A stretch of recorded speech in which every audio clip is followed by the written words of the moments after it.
Computer's doing that squirrely thing, so hopefully we'll be able to get this done. Hello, and welcome to a brand new episode of The List Show. We haven't done one of these in a long time, but I felt today is the best day. It is 8/8/2025, August 8th, 2025.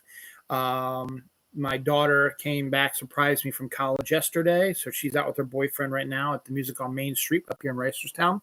My wife is working at the Reisterstown Music on Main Street, and my son is having a sleepover at his best friend's house the last time before he goes on sea base and then back to school.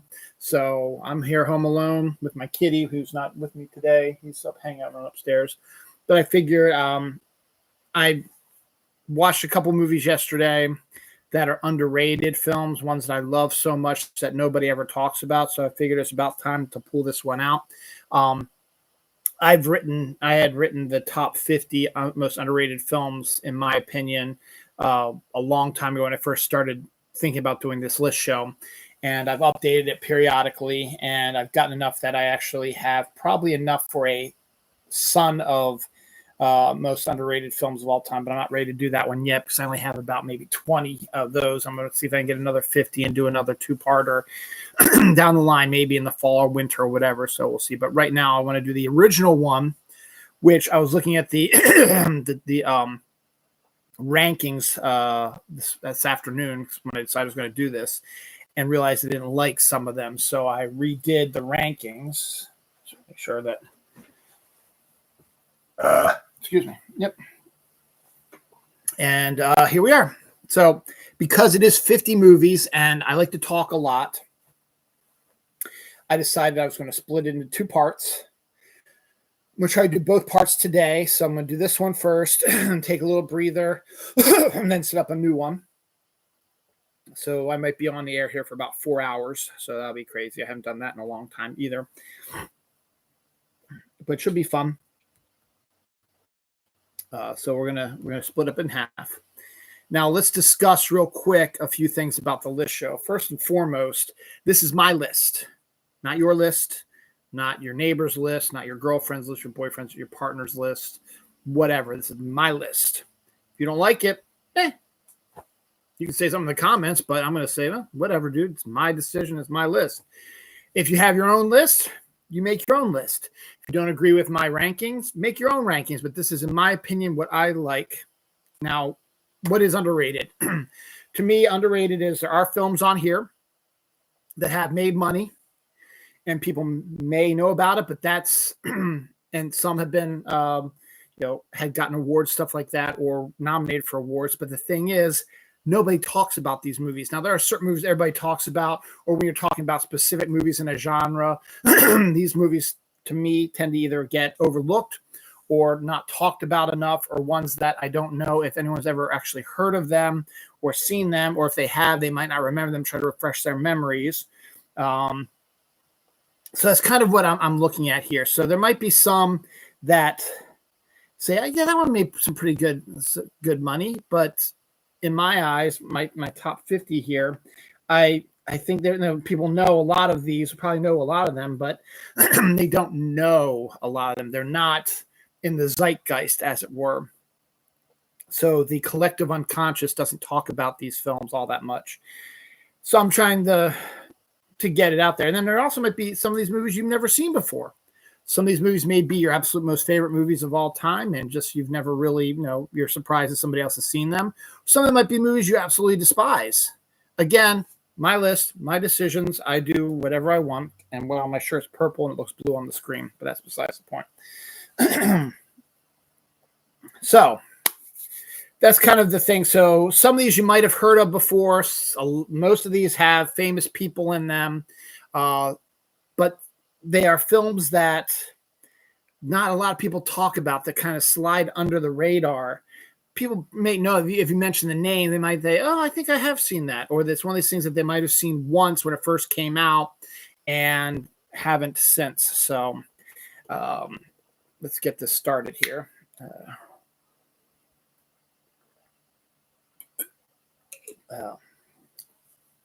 By the way, I will be doing a new episode of Dylan Knows tomorrow, which is my usual show. since we have plans with my dad and stepmom for dinner on Sunday, I can't do it Sunday afternoon. And my son is going to be out for most of the day tomorrow. So we'll see how things go. My wife and daughter, once they settle down, are probably going to watch Squid Game because they haven't had a chance to watch the final season of Squid Game yet. But I digress. Here are, in my humble opinion, the top 50 underrated films. Part 1, numbers 50 through 26. There are no honorable mentions. And as I said, I have a whole nother list of about 20, 25 that I've written down that I kind of wanted to get on here, but I was like, you know what? We'll save that for Son of Underrated Films and do that later this year. So here we go. Now, again, also real quick, when I'm talking about this is just stuff that I remember from the movies itself. I try to get directors' names, actors' names, scenarios. Maybe a couple spoilers might drop in there. It'd be my opinion. I'm going to try to run through these pretty quickly. I will tell bits and pieces about stories or what makes it underrated in my eyes, or why it needs to get more seen or whatever, or maybe why it isn't, a more known film, stuff like that. So I'm just going to throw a whole lot of different things at it. So some might have a little bit more exposition than others. Doesn't mean they're any better, any worse. These are all films that I like. So these aren't like films that, well, you're number 50 because I don't really like you. But number 50 is a film I haven't seen in a long time. But it is one I like. And it's a little heavy. And I probably one of these I need to re-see again. And not a lot of people know about it. I believe it came out in 95. So we're looking at almost 30 years ago. The movie is number 50 is Strange Days. Catherine Bigelow directed it. James Cameron wrote or co-wrote and produced the movie. And it kind of pissed me off was I was reading something on Facebook the other day, and they were talking about this little known James Cameron movie, but had a stellar cast around it and needs to, have a better, more viewers. The definition of underrated thing is, though, that clickbait headline made it seem like James Cameron was the director. He wasn't. At the time, I think he was married to Catherine Bigelow at one time. I don't think they are. Obviously, they're not married anymore. But Catherine Bigelow was the director of this. It has Ray Fiennes, Angela Bassett, Tom Sizemore, Juliette Lewis, and there's probably a whole bunch of other people. As I said, you're going to get an idea of what I'm thinking. So I'll remember some of the names. I'm probably missing some actors here and there, but it's a great concept for a movie. Now, as I said, I believe it came out in 95. So this movie actually and there he is. Pepper the kitty, on International Kitty Day, has joined the chat, even though you can't see him because he's a black cat. He's right behind me. You'll probably pop up and see him here in a second. So he'll be on this side of the screen. Yep, there's his tail. You see his tail. And he jumped back down. Hi, Pepper! Hi, Pepper! What are you doing? What are you doing? What are you doing? So I think it came out in 95. So it takes place in December 31st, or the week leading up to December 31st, 1999. So 5 years before the whole Y2K craziness and insanity. And Ray Fiennes plays a kind of a sleazy, down on his luck guy who, since this is the future, this is, as I said, a future that never happened, but maybe some stuff down the line is starting to come through here a little bit, is trafficking in memories. Basically, there is a device that people can get which records everything that they're seeing. So basically, they'd be recording me doing this show, or record me kissing Pepper, or in the sleazy aspects of it, record me having sex with somebody, or killing somebody, or punching somebody out, or riding a motorcycle, or skydiving, or whatever. And it records everything on a little thing. I don't know exactly the logistics of it. But then what it does is it puts it on like a little disc thing that you can put in an implant that you have in your body, and then you can live somebody else's memories. So basically, he's a pusher of memories. So he finds these memories. Excuse me a second. I got to do something here real quick. What are you doing? No, this is not for Peppers to eat. So what he does is people pay him to get these memories from other people, pay memories for them. And so they can pretend to be somebody else. Like he might be able to find a movie star who is screwing somebody. So he's able to get a memory of them screwing somebody. And then they put the implant, the video into their head, and they feel everything. So it's like a sensory sort of thing. So they would feel like they're actually having sex, even though technically they're not. They're just watching it, and their brain is translating it as that they are having sex or whatever. I'm just giving that as an example because that's the one that he uses himself. Ray Fiennes' character had been dating Juliette Lewis's character, but she dumped him, and he can't get over it. So he keeps replaying over and over again sex that he has with her and stuff like that, and time they spent together and stuff like that. Angela Bassett, meanwhile, plays like his bodyguard who is in love with him, but she knows that he has no feelings towards her or whatever. So, but basically then what happens is, because he is this trafficker and people know who he is, a serial killer starts leaving him packages of his memories, a serial killer's memories of killing people.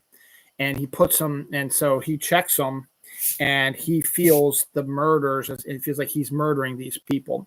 And so he's got to figure out a way to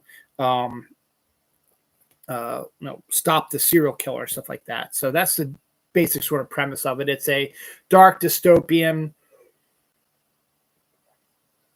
weird kind of, hey, in 5 years, this is what the world's going to be like, which didn't really happen, obviously. But still an entertaining part of the sci-fi, dark sci-fi area. So Strange Days is number 50. Number 49 is Sam Raimi, who's best known for directing the Evil Dead films, Dark Man. He did the Doctor Strange movie. He tends to do more supernatural-esque sort of films. He directed this little scene film called The Gift. Number 49, Cate Blanchett, Greg Kinnear, Katie Holmes, Keanu Reeves. I forget some of the other characters' names.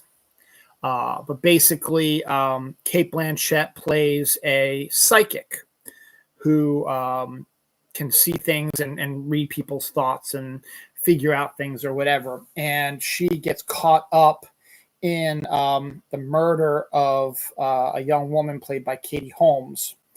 And Cate Blanchett believes that Katie Holmes was murdered by Keanu Reeves' character, which is why this film is underrated, number 49, because this is before Keanu was in The Matrix.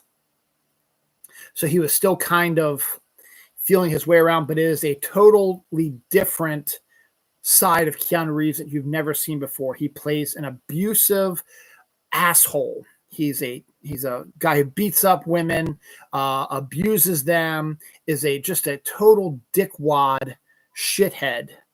And he's one of the most evil people in the world. So it seems like a open and shut case that Katie Holmes was either his wife or his girlfriend. I can't remember. And obviously, because of his violent past, Cate Blanchett is used by the police to sort of, say that now it was he's the one that did it, and they had a court case and all this other stuff. But then she realizes that maybe she caught the wrong guy when these other weird things start happening. So and then there's another character, I forget who was played by the actor who played Lisa Kudrow's Phoebe's half brother, who was married to Deborah Jo Rupp's character. I forget his name. He was also in That Thing You Do, which is going to be talked about a little bit later down the line. But he has some mental issues as well that Cate Blanchett has to deal with. So it's a Southern Gothic, not really horror film. There are some horror aspects to it, but it's more of a Southern Gothic thriller. And the main reason it's on here is the absolutely cold performance by Keanu Reeves in an absolutely never before seen that I can recall him being just a total monstrosity. And it is one of the most intense acting jobs ever. And you got to give Keanu Reeves his props for that. And again, Katie Holmes is barely in the film, but I think she gets a lot of bad press because I thought she was the best version of the love interest in the Dark Knight trilogy, because I don't like Maggie Gyllenhaal. I thought she was really good in Disturbing Behavior, which is a movie down the line. I think there was also a film she did where she plays like this 1950s sort of style homemaker who murders people. So she's a decent actress, and people just hate her because of her connections to Tom Cruise and because of Dawson's Creek, probably. Here we get Katie Holmes playing a little bit different role, the sort of sex pot, sort of anti-Joey Porter, who she played on Dawson's Creek. You do actually get to see some nudity from her in the film. Not that that's a bonus or anything, but just letting it out there. And we also get Cate Blanchett in a role that most people only know her from Galadriel from the Lord of the Rings trilogy, and this is before Lord of the Rings stuff. She had a career before Galadriel, and this is one of those scenes where she just plays this down on her luck psychic who just bad things start happening to. And it's a pretty decent Southern Gothic film. Now, the one thing I remember most about it, I saw at the Senator Theater, which is a massive one-screen old school movie theater back in 97, I guess is when it came out, something like that. And if I recall correctly, I think it's the opening scene of the movie, and it's just sort of a panning shot of, a swamp in the South, with that dangling vines and the ivy and the water and the bushes and the stuff sticking out, stuff like that. It's kind of a dark, dreary. There's like a dark underlying theme and stuff like that. And then out of nowhere, bam! Just something like a change in the chord or something. It literally made me jump. It was a jump scare that was not from a person, but from a sound. And it absolutely made me jump in the theater. That's one of the things that a jump scare has gotten me before. And I don't remember. As I said, I think it's at the beginning of the film, and it pretty much told you what you are, in for this movie. So number 49 was The Gift. Now, I don't know if these movies are available on streaming. I have all of these on DVDs and Blu-rays because I'm a huge collector of those. So I have pretty much, I think, every single one of these movies I have on here, I have in some form or another, be it DVD, Blu-ray, 4K, or even regular DVD, or even videotape in some cases. Number 48 is, I can't believe I put these so close together, but here we are. Catherine Bigelow's directorial debut, a highly underrated vampire film that not a lot of people know about, called Near Dark. Has Bill Paxton, Lance Henriksen. I forget who the male lead is in that. I want to say this is late 80s, early 90s. But it is again, sort of, I'm going to be using the terms probably a lot again. It's like a Gothic Dracula film, but not in a castle-y Francis Ford Coppola, Bram Stoker's Dracula style. Gothic meaning sort of, it takes place in modern times, and they're motorcycle driving, leather jacket wearing family of vampires who just drive their bikes from town to town and just decimate people. Now I can't remember much more else about the film. It's been a long time since I've seen it, but I remember, and I've seen this whenever people post on Threads or Facebook or whatever, what movies are underrated. Lots of people bring up Near Dark, and the interesting news is Near Dark is going to be actually getting a TV series now to maybe open the door for a brand new group of people. But I don't remember much about it, but I do remember that it's a wild, unexpected vampire film, a vampire film that is not quite like your typical vampire films. It's probably, well, no, it really isn't, because Sinners is its own little thing. But it's kind of an unexpected vampire film is what I'm saying. They're vampires, you know what they're doing, but the majority of the film is just this band of vampires who have become a what's the word I'm looking for? I'm trying to be fancy. I'm not. Be a family of some kind, and they look out for each other. Lance Henriksen is the patriarch. I forget the actress who plays the matriarch, and then Bill Paxton's the goofy older brother, and then there's the young guy who's like, it's like a Guy Pearce or something like that. I know it's not Guy Pearce. And you know what? This is gonna be the first time I'm gonna look up, because I'll be doing this probably a lot today. But I want to make sure I get, because this is and it's probably a film I probably need to see again. It's 1987, so it came out around the time of Lost Boys. Adrian Pasdar, that's who it is, and Jenny Wright is the female vampire, and she goes after Adrian Pasdar, who has to make his way into joining the family, and it doesn't quite work out exactly as it's supposed to. But it's fantastic, unsettling and dark, fantastic film directed by Catherine Bigelow. Came out October 2nd, 1987. So Adrian Pasdar. If those who might not know who Adrian Pasdar is, if you ever watched Heroes, the TV show, he was the suit-wearing brother who had the flying ability, and his brother was the handsome, good-looking guy. I forget his name too, but that's who Adrian Pasdar was. Number 47 is my favorite TV show. Not my favorite, but one of my favorite TV shows of all time is Twin Peaks. And David Lynch, God rest his soul, he just passed away this year. It seems so long. It seems like he's been dead for over a year. He died this year. So it was early this year. It was like been 8 months in technically, but he died early on, January, February-ish. I can't remember exactly. I think it was February actually. But one of my favorite directors when I was an up-and-coming young college student trying to figure out my life, I became obsessed with his directing of Twin Peaks, and then I ended up catching some of his other movies, Lost Highway and Mulholland Drive down the line, stuff like that, and Blue Velvet and some of his other stuff. And I really became obsessed with him a little bit. It's not as much now because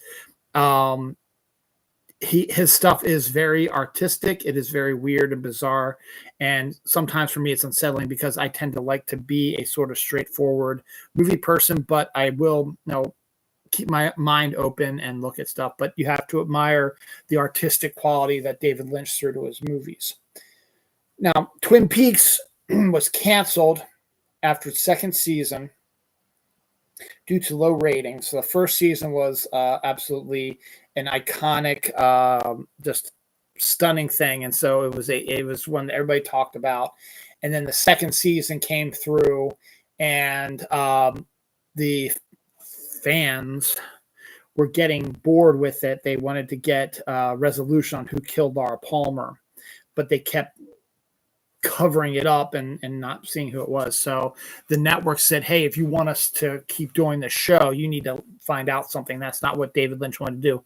Him and Mark Frost wanted to make the death of Laura Palmer never be solved and let that be the gist of the whole show. But because it was the early 90s, that's how things were. So he had to hastily write a wrap up. I think that's where he was going to go anyway with how it ended up being. And then right after that, that's when the ratings went downhill. It's like, okay, we found out who killed him, and this show's so weird, we're not going to watch anymore. And boom, the ratings went down because now where are you going to go with the story? And at that time also, David Lynch was prepping and was going to direct Wild at Heart also around the same time. So he put the show in the hands of people who might not have fully grasped what he was trying to do. And the middle part of the second season is an absolute slog. And still entertaining for some aspects, but they also throw all kinds of weird stuff and stuff like that at it. And then David Lynch came back for the tail end of season 2, but it was too late. The ratings had tanked and they canceled it because it was expensive. It was weird. And nobody was talking about it anymore. So David Lynch, still had a lot to say about it. So literally, as soon as the show was canceled, he prepped a movie. And that's number 47, Twin Peaks Fire Walk With Me, which is, in typical David Lynch style, a prequel and a sequel, sort of intermeshed with each other. You have to see it for yourself, but it is technically the majority of the storyline follows Laura Palmer's last 7 days on Earth, as you see the dread building and all the shit she had to deal with leading up to her death. And then you get to see her death and the stuff that leads to her death, the night that she died, the stuff that leads to her death graphically, and it is a little disturbing. Plus, being now a movie and not having the FCC and the network getting on them, he made the film a hard R, dropped in sex and nudity, and a lot more violence and gore and stuff like that. Not really gore, but a lot more violence and a lot more unsettlingness. And it was off-putting a little bit when I first saw it, when it came out in 92. But being a fan, it was good to see some sort of closure to Twin Peaks. So I watched it and then, okay, that's it. I'm done. And it just sort of sat there. I got a copy of it and just sort of sat there, didn't watch it. And then a strange thing happened as, the years passed and more people found Twin Peaks. More people discovered that Fire Walk with Me actually is a pretty decent movie. It was okay when I first saw it the first time. So I decided, here I am, 5, 6, 7 years older. Let's see how things look. And it is a vastly different film. Seeing it 5 or 6 years after you originally saw it, away from, you've just had the pain of your show getting canceled, one of your favorite shows getting canceled, and you were craving whatever you could to get caught up with it, but it did not really answer anything, did not really play as a sequel, even though there are bits from, because of the way time works in the Twin Peaks universe, you see bits from the future in the present, in the present day of the film, which is technically the past, and yada, yada, yada. But it is looking at it from a different set of eyes, it is a lot more entertaining and a lot more interesting than expected. There's still some bits in there that are very, very unnerving, and that's the point. They have to be. They're supposed to be. But it's still enough to get me sort of cringy a little bit in some of these sequences. But it is a tour de force from Ray Wise and Cheryl Lee, who were Laura Palmer and her dad. They were the ones that carried the film, because all the other Twin Peaks-esque characters make quick appearances. Some even don't even make appearances. But if you pop in here and there just for like, hey, cameo, nothing really. But it's Cheryl Lee and Ray Wise's movie. And it is very interesting and does introduce a lot of interesting aspects to the Twin Peaks world. Also gives us Chris Isaak and Kiefer Sutherland as other FBI agents in this Twin Peaks world. And one of the coolest scenes in a movie ever is when David Lynch, who returns as the FBI chief, has to give information to Chris Isaak's character real quickly without getting much detail. He brings a woman out in this weird outfit, and she does this weird dance and has a scrunched face. And Chris Isaak immediately is able to understand what the information is that David Lynch's character was sending him. So Kiefer Sutherland's confused. He's like, what the hell was that all about? So Chris Isaak says, let me explain it to you. So he explains every bit about why her hair was this color, why she had the look on her face, why she was moving in a weird way, why her dress was the way it was. And everything makes sense when you hear it that way. Kyle MacLachlan's Dale Cooper makes a brief appearance in it. He was still unhappy with the way the show ended, and he wanted to kind of get away from the show because of all the stuff that's been going on. But he also is involved in one of the best sequences also with him, the returning one of my faves, Miguel Ferrer, and the aforementioned David Lynch is there in the FBI headquarters in Philadelphia, and they get the arrival of a new character played by David Bowie, a time-traveling FBI agent who is one of the weirdest, wildest, and coolest scenes in the film. As we hear about that, so it's some good stuff. And then the first half of the film is just basically Chris Isaak and Kyle MacLachlan investigating the death of the first person in the serial killing that led to Laura Palmer's death, how she died, and all the stuff that happened with that. And then it switches to Twin Peaks in the last 7 days of Laura Palmer's life. There's also a great sequence between her and Moira Kelly, who's replacing Lara Flynn Boyle, who did not want to come back as Donna in the movie, so they recast her as Moira Kelly. And there's a sequence where they're just looking up at ceiling and they're having a discussion, and Moira Kelly just throws out, if you fall, do you think you would die immediately, or would you or would the pain build up and build up? I'm paraphrasing. And then Lara, because she's in pain and she's suffering through that, she says, no, you're going to suffer through pain and you have fire, stuff like that. And the angels aren't there to help you. And then there's this great Angelo Badalamenti sequence, which is a angel song, which pops up at the end of the movie, makes a quick appearance in that sequence. It is a beautifully shot musical sequence as well. Not musical as they sing, but just the background score, adding emphasis to what's being said is fantastic. So Twin Peaks Fire Walk with Me. If you're a fan of Twin Peaks, you definitely will like this. You definitely will love it. But it is also kind of a hard watch and does have some very cringeworthy sequences, but in a good way. It's supposed to make your skin crawl, and it does. Number 46 is John Carpenter, who most famous for Halloween, but has quite a career with The Fog and The Thing, and some of the other ones, big ones, Escape from New York, and stuff like that. He's trying to find his way in the 90s, so he was sort of taking jobs, kind of maybe just to take them, but also doing a different take on stuff. And he did a movie, which is number 46, called John Carpenter's Memoirs of Invisible Man. Stars Chevy Chase, and actually a more,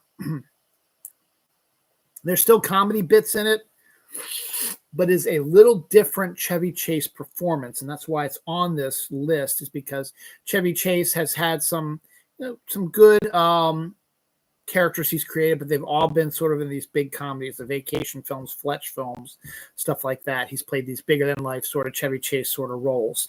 This version is a bit more subdued version of Chevy Chase. Still got a little bit of the Chevy Chase in him, but it is definitely much more subdued and much more low key, because this isn't a comedy. It's an action comedy, thriller comedy, whatever you want to call it. And it also has Daryl Hannah, Michael McKean, and Sam Neill, who plays the bad guy in this as well. And the premise is just, Chevy Chase plays a character that's just like Chevy Chase, kind of a dickhead sort of asshole who falls asleep for some reason in a scientific sort of place. For some reason. Picture. And ends up getting hit with this like beam, which turns him invisible. Meanwhile, Sam Neill's character is the businessman who's like paying for this, and wants to get tested on somebody, discovers it was, and then wants to get the secrets from him, so goes and hunts him down. So it's your typical sort of, it's John Carpenter's version of The Invisible Man, which is why it's also a pretty good film also. And it's one that I probably need to recheck again, because I liked it when I first saw it, but it's been a while since I've seen it, and I can only recall a few certain sequences here and there. But he shoots it in a specific way because it is Chevy Chase, and he still was fairly famous at that time in the early 90s. So he shoots it where you see Chevy Chase acting against Daryl Hannah or Sam Neill or whoever, and you see it on the screen, but when you take it from a different perspective, you do not see Chevy Chase. So that way he's invisible, no one sees him, but you see him on screen when you're watching, but when they take it from a different perspective, they show him as being invisible. And he does don the wrap and the jacket sort of thing, and the hat at one point in the film as well. And but as I said, it's a more subdued Chevy Chase. One of his more underseen films, hence the underrated film. And one of John Carpenter's actually not too disturbing films, because he started to go on some real kicks here, and that's how he sort of went. But this sort of gave him sort of a way to change some stuff up a little bit. And it's pretty decent, and I think I need to recheck it out this Halloween. Number 45 is something you never thought you would hear me say before, but a Danny DeVito lead acting role. The film's Other People's Money. I think Norman Jewison directed it. It stars Danny DeVito, Penelope Ann Miller, who was in this, like the major '90s babe at the time. Was like in tons of hugely popular 1990s films, and has sort of disappeared since then. I haven't seen her too much, but she was in some of the biggest films out there in the 90s, and here she is there as well. We also get Piper Laurie and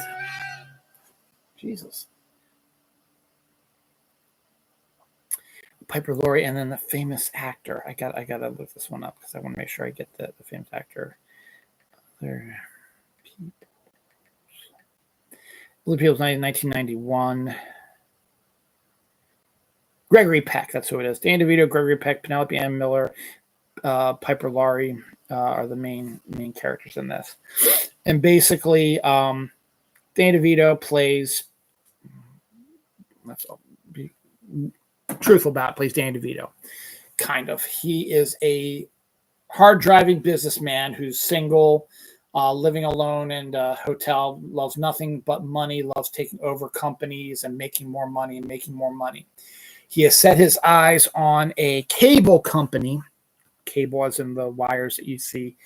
And since we're in the 90s, fiber optics were starting to get huge, and people were really not, they wanted to use more fiber optics and not actual wires. So a lot of these companies that their whole livelihood was based on wires, wires, are starting to get sold out. And this is like one of the last ones still surviving. And Dan DeVito sees blood in the water to try to make some money off of it, sell it off, and maybe use that money to open up a fiber optic company that'll make them even more money. But I forget who. I think Penelope Ann Miller is Piper Laurie's daughter, and Gregory Peck is her stepdad, I think, if I recall correctly. And she is a lawyer, and they don't want Dan DeVito to take over because he knows he's going to, absolutely demolish the wire company, and they're going to lose their livelihood. So Penelope Ann Miller is a lawyer, and she's sexy and stuff like that. So they kind of asked her, can you kind of use your feminine wiles to sort of get him to step away from this? And she's willing to do it, I guess, because she wants to save her family's livelihood, but it still kind of seems a little awkward. But so there's this sort of really good back and forth, old school 1940s, 50s romantic comedy sort of back and forth between Dan DeVito and Penelope Ann Miller, though Dan DeVito, as always, as he was in the 90s, has to make everything very sexual and very stuff like that, which is a little off-putting. But it's a film where he actually, he begins to see that there might be more to life than money, i.e. Penelope Ann Miller. And he doesn't second guess, but he starts to think about what he could lose because he still wants to acquire this wire company. So there's a interesting bit at the end where it's a stockholder meeting at the wire company, and both Gregory Peck and Danny DeVito have to do speeches to try to say don't sell or sell, that sort of thing. And it's actually a very brilliant sequence in the film. So in the vein of sort of like a Trading Places, where you don't quite understand the financial aspects of it, though it's not as big of a part of the film as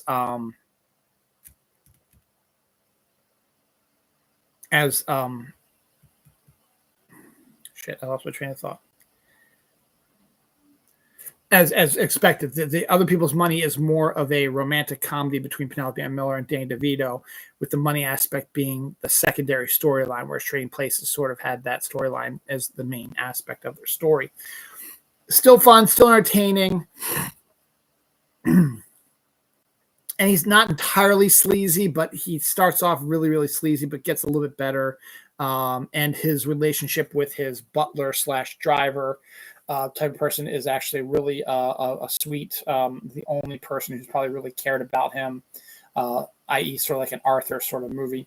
So a decent sort of film, but not very well known. Not well, and it was Dan DeVito as leading man. I mean, he's the star of the film. He's not a supporting actor. He's the star, and Penelope Ann Miller is his his foil and his love interest. So definitely worthwhile. Quick, easy sort of film. Good character actors in there to help assist on stuff, and it's fun. Number 44 is a little bit of a different take on things for one particular actor. And that's one of the reasons why I do these underrated ones, because actors in general, you have your actors who like go into their different roles and they can play whatever different roles. And you have these actors who are well known for specific things, i.e. Chevy Chase for comedy and so on and so forth. Or Keanu Reeves for his action sort of comedy persona as well. So when you go outside of the box, people are shocked because that's not what they want to see from their Keanu Reeves or stuff like that, or the Dan DeVitos or whatever. They want to see the typical stuff, but the actors find that boring, so they want to try to expand the range a little bit, prove they can act, and prove they belong up there. And all you need is just some director to say, hey, let's give this a shot. So where are you going with this, Dylan? Well, number 44 is a movie called A Simple Twist of Fate, which you've probably never heard of, obviously. But I know you've heard of the person who wrote it and who stars in it. It's the same person, Mr. Steve Martin. Steve Martin is a stand-up comedian who has starred in a number of comedy films, has spread his wings a little bit in drama periodically, up to the point this movie came out in the mid-90s as well. Up to that point, he really hadn't done too much with a drama. Maybe Grand Canyon might have been the most specific one, or even Pennies from Heaven is one that's not typically a comedy. It's a little bit different than you expect. But Steve Martin was still the wild and crazy guy, the Roxanne, LA Story sort of character. Now, he is also a very good writer. And he wrote Roxanne, which was an adaptation of de Bergerac, Cyrano de Bergerac. A Simple Twist of Fate is not a comedy. It is a drama. And it is Steve Martin's adaptation of Silas Marner, which is a film that is name dropped in A Christmas Story, one of my favorite Christmas movies of all time. The premise, as I said, is it's a drama film, and Steve Martin played a music teacher whose wife was pregnant and get ready to give birth for their first child, and he was beside himself excited. He loves his wife, and they're having their first child together, and this is awesome. And then the wife drops the bombshell. It's not your kid. I've been having an affair. It's their kid, and we're getting married. I'm divorcing your dumbass. Now, Steve Martin sets this in the late 70s, early 80s, so it's not a present day film. It is set sort of in that sort of maybe more 80s style, because the atmosphere of the film when you watch it it has its moments where it seems like it could take place in present day, but then there are other aspects of it that make it seem like, nah, it's got to be some sort of 70s, 80s thing, because it takes place in a small town, I think like in West Virginia or something like that, or Virginia or something like that. Anyway, so after finding out that the woman he loves and married wants to divorce him and it's not his child, he goes all silent. He takes all his money out, divorces her, and becomes a hermit. Goes and lives in I think it's Virginia, the Virginia woods. He lives in a house on the grounds of a mansion. In the mansion is up and coming senator played by Gabriel Byrne, who allows him to stay on the premises, because you got to keep a certain upkeep to your mansion. You're going to be a political person. You're going to need to have parties, stuff like that. So you want to make the house look nice. And it turns out Steve Martin's character is actually very good at woodworking. So he makes houses. He makes tables and drawers and dressers and all kinds of stuff that are gorgeous, and he gives them to Gabriel Byrne to put in his house, and maybe pays him, and Gabriel Byrne maybe pays him to do this stuff, but also allows him to live on a little house on his land because he's got a massive amount of land. And Steve Martin uses the money he gets to buy gold coins at this is where I said it's kind of a weird type of shop that sells gold coins, but also is like a thrift shop, antique shop sort of thing, run by Catherine O'Hara, who's fantastic in the film, as always. She's great in almost everything she does. And he sort of just he's just not there because his whole life is over, and he just spends his time counting his money, counting his gold, drinking, and making wood, making tables and stuff like that.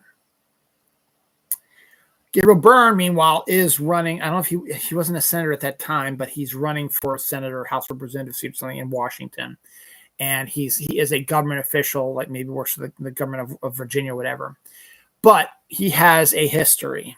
Before he cleaned himself up, he was a drug addict, a ne'er-do-well sort of type. But he cleaned himself up and got out of trouble. However, during his period where he was under the influence of drugs, stuff like that, he hooked up with a woman who is poor and hooked on drugs as well.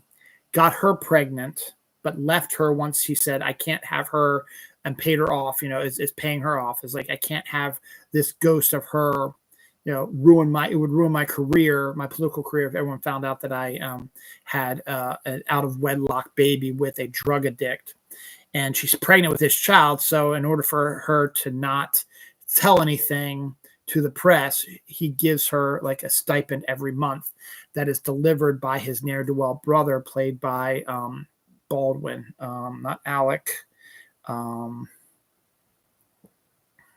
Not Adam, Stephen Baldwin, who was in Usual Suspects, stuff like that. He gives the liaison of the money, and he's also taking pictures of the baby to show his brother, "Hey, here's your baby. This is what it looks like," and stuff like that. Meanwhile, Laura Linney's character rolls in here. She is an up-and-coming, wants to be a politician's wife, and ends up seducing Gabriel Byrne's character, and they end up getting married. And he wants to start a family with her so that he can just push everything aside. Well, but everybody knows what Steve Martin does. They know he has gold coins. They know, actually, no, they don't, because he's shocked when he sees that. But one night, snowy, wintry night, there's a party up at the mansion, and for whatever reason, Stephen Baldwin's character is getting high and is supposed to be delivering the money to this woman, but he has gotten high, and he's with a woman who's also getting high, and ends up in a car accident, killing the woman inside, shades of Ted Kennedy. And he just leaves the woman there and goes off on foot to try to head back to the mansion to have his brother help him sort of cover this up.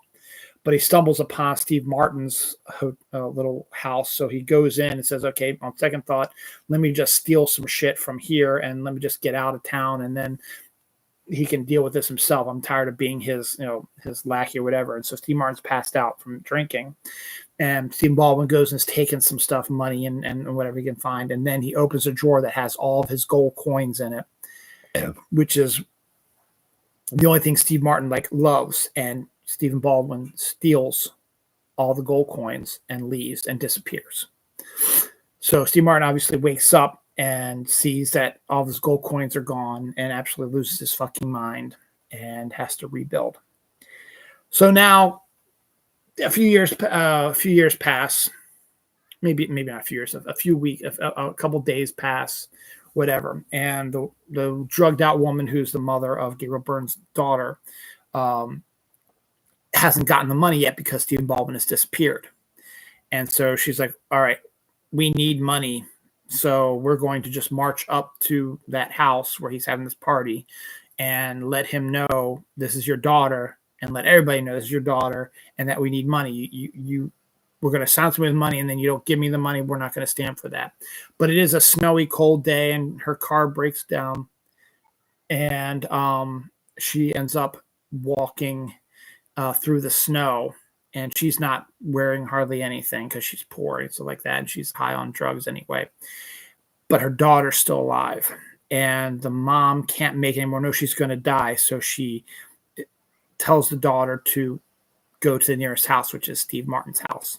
So this little girl walks, probably 1 year old, whatever, 2 year old, walks into Steve Martin's house while he's passed out drunk and startles him, sees a young girl walk into his house. So he goes out to his yard, sees the woman frozen to death, then goes up to Gabriel Byrne's house where the party's going on and lets him know what's going on. And Gabriel Byrne knows who this woman is, but he doesn't tell anybody, and knows what the baby is and doesn't want to take credit for it. So he says, we'll have to put the child up for adoption or whatever, but can you sort of, take care of her while we get this all organized? Steve Martin hasn't taken care of kids, and his heart has been ripped out of him, and all he cared about is money, and his money's now gone. So he has nothing else to do but to take care of this girl. So, of course, what happens is over the span of a few days, he becomes attached to this young girl, starts to make him come to life again and feel again. And Gabriel Byrne sees this and realizes, here's an opportunity. I can keep the kid here, keep an eye on the kid because it's my kid, and maybe I can utilize her in the future.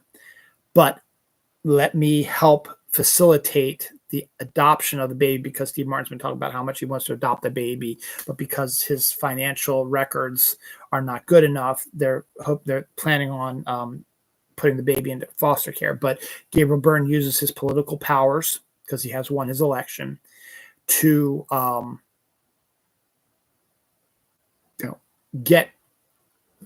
grease the wheels a little bit and get the adoption to be okayed for Steve Martin to adopt the baby. He does. He's now the father of this child. So now we go through time as we see the girl growing up and how he's trying to, handle it and stuff like that. And then we finally reach the point where she's probably 10 years old now. So it's like 10 years have passed. Stephen Baldwin still hasn't been found. His gold hasn't been found. But he doesn't care now because he's turned his house into a home for his daughter. And during that 10-year period, Gabriel Byrne and Laura Linney have been unable to conceive a child, and he wants children. But because it's his wife, she knows that the girl that is currently adopted by Steve Martin's character is his child, Gabriel Byrne's child. It's like, now's the time. You wanted an heir. You have one right here and ready to go. I can't give you one, but we can take this one back. So a custody battle begins between the two of them, which opens up doors, and she finally realizes that Gabriel Byrne is her real father and mother, and he's got money and is giving her horses and all kinds of stuff. And Steve Martin has nothing to give her but the love that he's been giving her and taking care of her for 10 years. So she's kind of conflicted, but not too much. She knows who her real dad is. She knows Steve Martin is her real dad. But now she knows who her natural dad is, and so she's kind of confused. So she's got to try to figure out. She's old enough now to make a kind of a choice, or no, she's not. She has to go through a custody hearing, and that's sort of the film. Now, I don't want to go into much details, but the Stephen Baldwin story comes back to play a big part in the finale, and it is definitely a much darker, much more depressing film.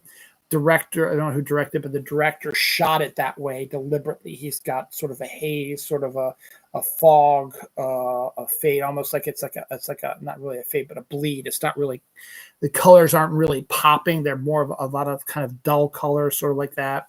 Nothing really pops out at them, but at the same time, you've got sort of this weird kind of, it's got a modern feel, but it's also got this early to mid 80s sort of feel as it as well. but it is the sort of middle of the woods sort of town that nobody's ever heard of in Virginia, whatever. But it's a great adaptation of Silas Marner. It shows Steve Martin can act and can act opposite great actors like Gabriel Byrne and Catherine O'Hara. Stephen Baldwin's barely in the film, but he does Stephen Baldwin for the most part.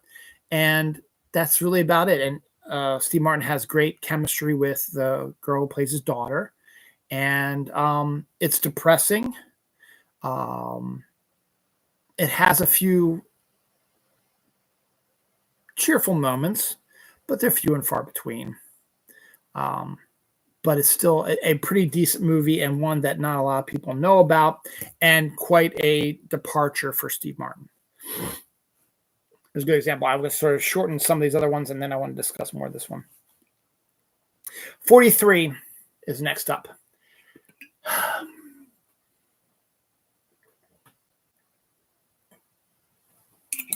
Call me an American film lover.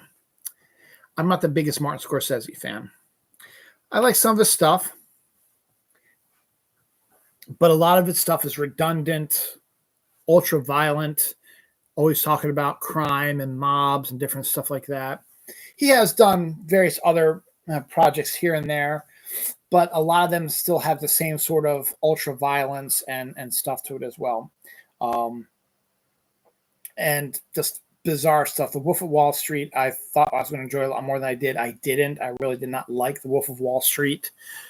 But I haven't seen everything. The Aviator, I haven't seen that yet. I've heard good things about that. I liked Last Temptation of Christ also. I thought that was a pretty decent movie.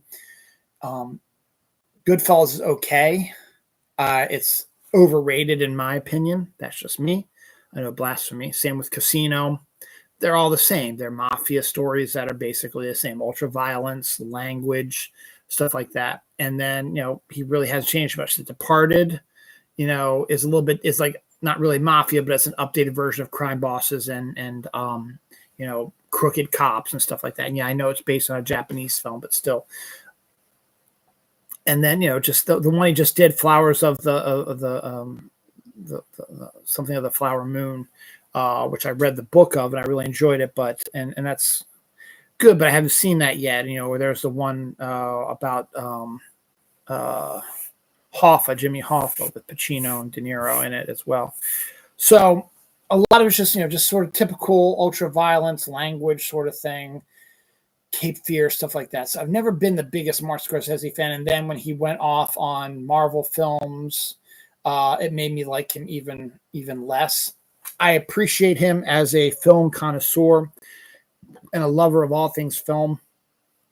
But as a director, not the biggest fan of him. I think he's vastly overrated also. Same with Stanley Kubrick. I think he's overrated too.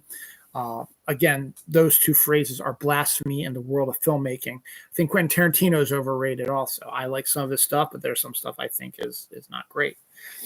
That's just my opinion. Again, this is all my opinion stuff, so you can say whatever you want about me, but that's my opinion. Ain't going to change it. But there are films I like from these directors that I'm not the biggest fans of. And this one is one that is very rarely talked about because it's not mafia related, because there's really not ultra violence in it. There's some, but there's not ultra violence in it. There's a little bit of language. But this does not seem like a Martin Scorsese film. Maybe a little bit, but this seems like something completely different. Like he just said, came up with something completely different. And it's like, you know what? Let me try something here and see if it sticks. And it has no De Niro in it. One of the first films that he did in the mid-'80s that did not have De Niro, because he was working with De Niro on everything. King of Comedy is another really good film of his also. But De Niro has been in most of the films that he worked on with Scorsese. This film did not have De Niro in it. Leo DiCaprio was maybe not even born at this time, or he was an itty-bitty baby when this film came out in the mid-'80s. So he wasn't involved with it. And it was a mid-'80s film that has a great and interesting and diverse cast with a lead actor who really hasn't done anything in a while. Actually directed Practical Magic, but that's besides the point. I'm going to get all the names of the actors who are in it because it is a pretty stacked cast.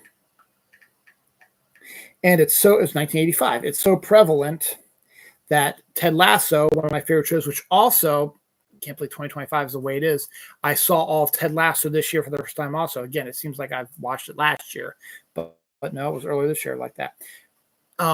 Ted Lasso in their second season did an homage to this movie called Beard's Night Out, which is one of the most bizarre episodes of Ted Lasso and is one of the more divisive ones, but it's still entertaining. The movie at number 43 is Martin Scorsese's After Hours. Basic premise is guy meets a hot chick at a bar. They set up a date for the next day. She lives in like the Soho artsy area in mid 80s New York. He goes to get her and ends up having the worst night of his life, where everything that can go wrong does go wrong. There's murder, there's criminals, there's mobs, there's just him getting trapped in a sculpture. You have to see it for yourself. And him being hunted down as a potential killer and robber by a mad mob of people led by Catherine O'Hara. Believe it or not. I love Catherine O'Hara. She was just in the movie before us. She's everywhere, man. And let me just give you this cast here. Remember, 1985 is pretty big. So De Niro might have, I don't think he would have fit in this role because you need a little bit someone younger and not as gruff. So you got Griffin Dunn is the lead and the actor. He's the guy who directed Practical Magic. Rosanna Arquette plays the love interest. Verna Bloom, Robert Plunkett, Linda Fiorentino, Catherine O'Hara, Terry Garr, Cheech and Chong are in it. Bronson Pinchot's in it. John Hurd is in it. Dick Miller's in it. There's a bunch of people. Those are the big ones right there. See if there's anyone else. Will Patton is in it. So you've got some, a great kind of cast, but it is one of the, is not the anti-Scorsese movie because there are Scorsese aspects to it, but it takes place over one period of about 12 hours where just everything that could possibly go wrong goes wrong to this poor guy that all he wants to do is hook up with this hot chick that he met. And everything goes to shit. After Hours is definitely one of my favorite Scorsese movies. This is my favorite one, probably, though I have a soft spot for Last Temptation of Christ. I really like that one as well. But I definitely like it more than some of the films that he's been doing recently. And I've never been a big fan of them anyway, but After Hours is still, when people start talking Scorsese, they're talking Goodfellas, Casino, Taxi Driver, all that stuff. Nah, in this case, it's just like, let's talk After Hours. So fantastic at that. Number 42 is a pretty interesting film, again, coming out in the 90s. Again, a lot of these underrated films are 1990s. It does not have Catherine O'Hara in it, though, which is a shame. But it does have one Michael J. Fox in it. Number 42 is The Frighteners. A lot of you probably have never heard of this movie. This was the movie that Peter Jackson, the guy who directed the Lord of the Rings trilogy, was the last film he directed before he became ensconced in the Lord of the Rings, where he wrote the scripts and started pre-production and then made the films. The movie came out in 96, 97, I think, maybe 95, possibly. But this was the last movie that Peter Jackson did before Lord of the Rings. Now, before Lord of the Rings, Peter Jackson was more known for schlocky horror sort of films and was not well known in America at the time. He wasn't well known when this movie came out. There was a lot of cult people who liked him because a lot of the cult fans liked more of his gory sort of goofy films that he did. But he never really did a film that really made a ton of money till the Lord of the Rings stuff came in. After that, he just sort of went off and sort of became Peter Jackson, who you know and love. But The Frighteners is definitely well worth it. It has some really bizarre moments in it, but it is a great horror film. horror comedy for the most part. A great film to watch around Halloween. Interesting premise that sort of goes off the rails a little bit, particularly with one of the characters. Let me get the cast list up there because I can't talk about this movie without talking about this one character.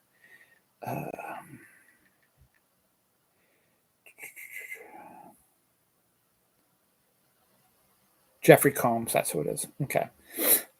This cast. We have Michael J. Fox, Trini Alvarado, John Astin, Jake Busey, Jeffrey Combs, Dee Wallace, Kai McBride, Peter Dobson, Melanie Linsky, R. Lee Ermey, Jim Fife. It's so funny. They have the adult picture of the character that was the character they played, Baby and Bouncer. Troy Evans is in it as well. Those are the big names. All the rest are just ones I don't really know much about. A fantastic Danny Elfman score and great special effects by not ILM, the company that ended up doing the special effects for Lord of the Rings. I can't think of it right now. But it's the Australian company that Peter Jackson created. But the premise is fantastic. It's a great, great premise that, as I said, goes off the rails a little bit. Michael J. Fox plays a psychic who can see dead people. And he's also a con man.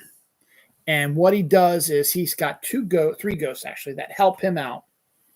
And what he does is he picks a mark and he investigates them, see, what's the best thing we can do to scare them and make some money off of it.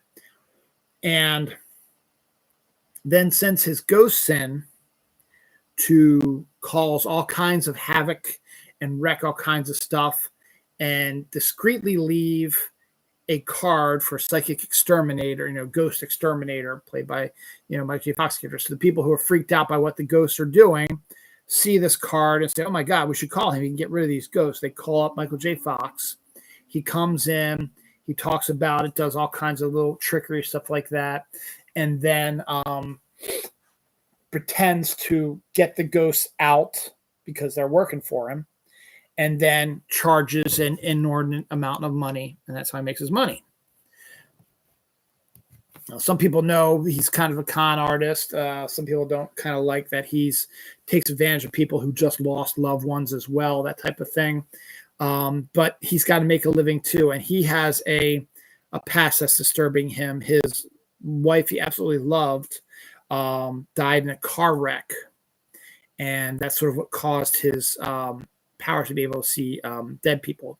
Wasn't able to see his wife, but was able to see all the other ghosts that have unfinished business around there, and was able to create this thing.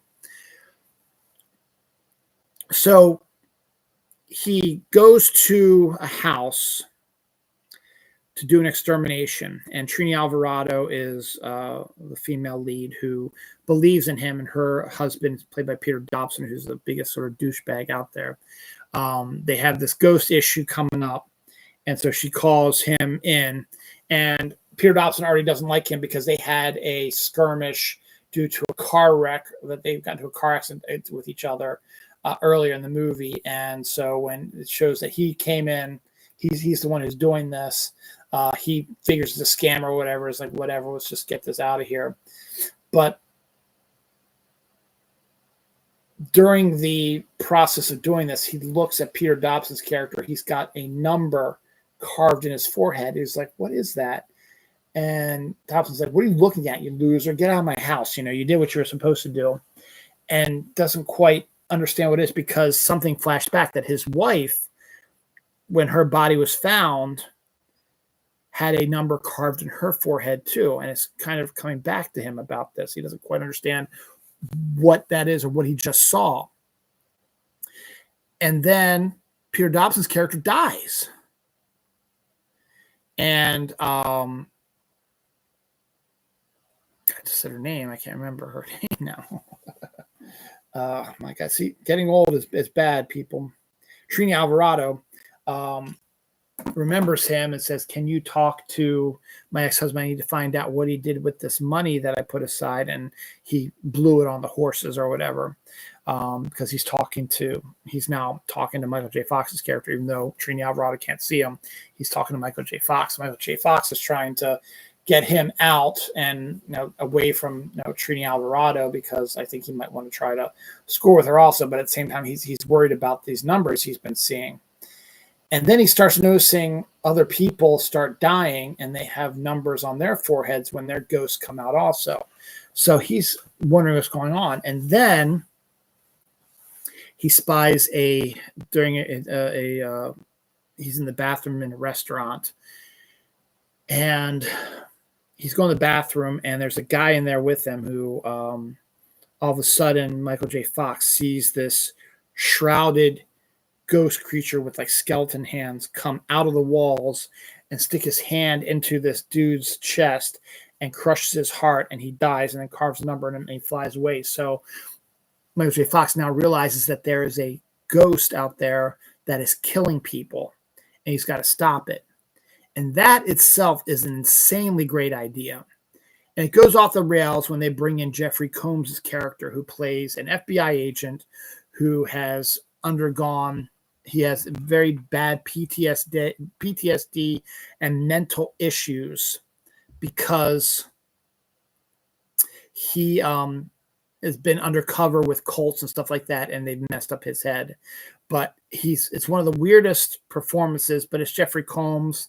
So as I got older and I watched it older, it wasn't as disturbing as it was when I saw it in the movie theater.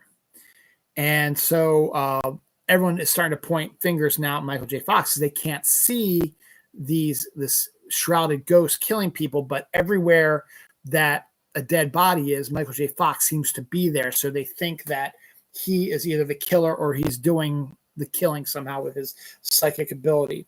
It does, as I said, it goes off to the rails with a sequence with a serial killer from the past, and then a awesome final battle in an insane asylum that has been abandoned, which is outstanding. Or it is an asylum or a hospital that was the site of a massacre by the serial killer. And it is an outstanding sequence. But then it sort of goes off the rails with heaven and hell sort of making an appearance, stuff like that. But a pretty decent film. As I said, Jeffrey Combs' character still rubs me the wrong way. I get the reason for him to be there, but it's annoying a little bit, the character that he's got. So definitely worth your while. Another interesting fact about this movie before I move on to the next thing is that this is the movie that made Michael J. Fox decide, you know what, I'm done making movies away from my family. I need to do something close to my family. I miss them. My kids are growing up and I'm missing that. And this is when he started having his issues with his health also. And he decided, you know what, I think I want to get back into TV. So he helped create Spin City, and that's what he did after because his wife Tracy Pollan had been sending him videos of like The Sopranos and all these shows that had been coming out while he was down in New Zealand away from his family filming this movie, and he was missing them, missing his family, and he was suffering through not the Alzheimer's, his issue that he has, Parkinson's, and as far as and his wife is like realized that there's a lot of good TV out there, and it's about time I got back into it. And he rest his history, creates Spin City, ends up having to leave Spin City due to his Parkinson's, but still does some other stuff. Works a lot more now on TV and does the periodic movie here and there, but not often. But he's been away from screens for a while, but he's going to be back on that streaming show about psychiatrists in the new season. So interesting like that. So that's number 42. Also, Michael J. Fox broke his ankle doing a stunt that's actually still in the movie where he's in ghost form. Don't ask you to see the film for itself. And a car hits him, and you can see where the foot hits, and that's where his ankle got broken. So he had to deal with that, as well as being in New Zealand and away from his family and dealing with Parkinson's, all this stuff. So he wanted to get back home, and that's what happened. Number 41, Joe Dante directed. Mid-'80s film with a bunch of young actors. Well, two off the top of my head I can think of. And Robert Picardo and Dick Miller, who are always in Joe Dante stuff. Explorers is number 41. Mid 80s, E.T. was a huge hit. Close Encounters was a huge hit. Joe Dante was sort of in that sort of world because he and Spielberg were friendly, because Spielberg executive produced Gremlins, which he directed on a Chris Columbus script. And Joe Dante's just been known for like Inner Space and all that. This actually Explorers before Inner Space, but Joe Dante was known for The Howling and Gremlins and a whole bunch of other stuff. So he was an up and coming director, and he made this film that was Ethan Hawke's first film ever. Yes, even before Dead Poet Society, you get even younger Ethan Hawke in this, and you get River Phoenix playing against type, because usually, thanks to Stand By Me, River Phoenix was always kind of playing the sort of the tough kid. Except this is also before Stand By Me, but still, he's always kind of playing the tough kid. And I think it was after, I'm not sure. But he always seemed to be playing the tough kid. Here he plays the brainy kid. Anyway, the main story is that Ethan Hawke, River Phoenix, there's a third young actor who didn't become famous like River or Ethan. Can't remember his name though. They all share a dream of this weird sort of, I don't know, blueprint or something like that. And River Phoenix, using his brains, decides to writes down, draws what he remembers, and it's a way to create an anti-gravity sort of thing. So they build a tiny spaceship for the three of them, and they put this anti-gravity thing in it, and it soars them into outer space. They go fly around in the air and then go up into outer space, where they get sucked into an alien spaceship, and they have to find their way through that. And that's the premise of the movie for the most part.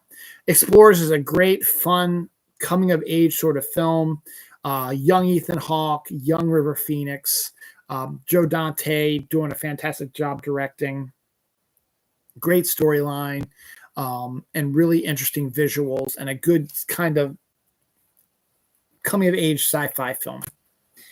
Number 40 is an underrated biopic, and maybe because it's underrated and not a lot of people have seen it, because it's based on a character that an actor that a lot of people really don't know much about. But the movie's Man on the Moon, and it's Jim Carrey who stars as Andy Kaufman. Danny DeVito's in the film as well, as is Paul Giamatti, and Courtney Love is as well. We also get appearances from David Letterman, the wrestler that Andy had issues with, Lawler, Lorne Michaels, because he was on Saturday Night Live. And then he gets his Taxi crew. So you get, it's just funny, Danny DeVito, who was in Taxi, worked with the real Andy Kaufman on Taxi, plays a completely different character in this. And so when they do the scenes where he's filming scenes as Latka on Taxi, they bring Jeff Conaway and Judd Hirsch and Mary Lou Henner are all there. Christopher Lloyd isn't. And of course, Danny DeVito is not, because he's playing a different character. But they also reprise their roles and cameos as well. But it basically follows the trajectory of Andy Kaufman, who was a comedian who was more of a artistic comedian. The stuff that he did were long form sort of cons or just bizarre things where he just did absolutely insane things just to stay in line. He created the Latka-esque character for Saturday Night Live, where he comes out and he's like, I'm going to do impressions. And he's like, he does these really bad impressions. And then you come to the third, and that's the comedy. It's like, oh, it's so funny. This poor guy who's from a foreign country, they don't know who Andy Kaufman is, can't do impressions, but that's fine. Let's laugh at him anyway. But then he says, let me do the Elvis Presley. And then he kills it with Elvis Presley, because Andy Kaufman did a fantastic Elvis Presley role. He then created another character, which I can't remember his name. It's not important right now, but he created this misogynistic, loudmouth, ladies' man asshole, where Kaufman was given makeup and a fat suit and all this stuff, and just was able to just go out and be a total dick to people. And so he did that as well. Some people knew that it was Andy, but no, they couldn't get through to him because Andy was so in character. And so they just sort of let it roll. He also did a bit where he was bad-mouthing wrestling, because wrestling was huge at that time when he was up and coming, and said the only true wrestler is someone who can wrestle women. So he becomes a misogynistic twit and gets women to, he complains about them, says you belong in the kitchen, you don't have the right to vote, you're just there for sex, stuff like that. And this is during the height of feminism. So women are angry and pissed off, so they go and they try to do wrestling with him, and he always ends up cheating to win and stuff like that. So it's all these sort of performative sort of comedic stuff. But we also we follow his career from how he came up with this stuff to going through all these bits, and how he rubbed a lot of people the wrong way. But at the same time, you see that all of it's an act sort of thing, and that it's not really who he was. A lot of people don't even know who he really was. And then we learn that he has cancer, and he wants to try to make amends. So he makes amends, and then he tries to get his cancer cured by a holy man who's said to have cured cancer, to take cancer out of you and you're done. But then he realizes that it's a scam also, and that's when he dies of cancer, allegedly. Because it is rumored that he faked his death as part of more performance art, and was supposed to make a return years ago. Say, hey, I've fooled you for 40 some years. I've faked my death, and now here I am.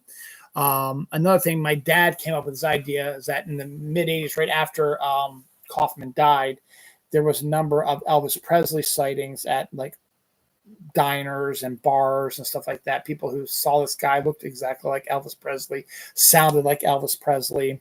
And there's the rumors that Elvis Presley faked his death also. My dad, who watched all this stuff, thought that maybe Andy Kaufman faked his death and then did this Elvis Presley impersonation and walked around to different places. That seems like something he would do. Man on the Moon doesn't go that far. That was my dad's thing. But what's great about that also is my favorite band, REM.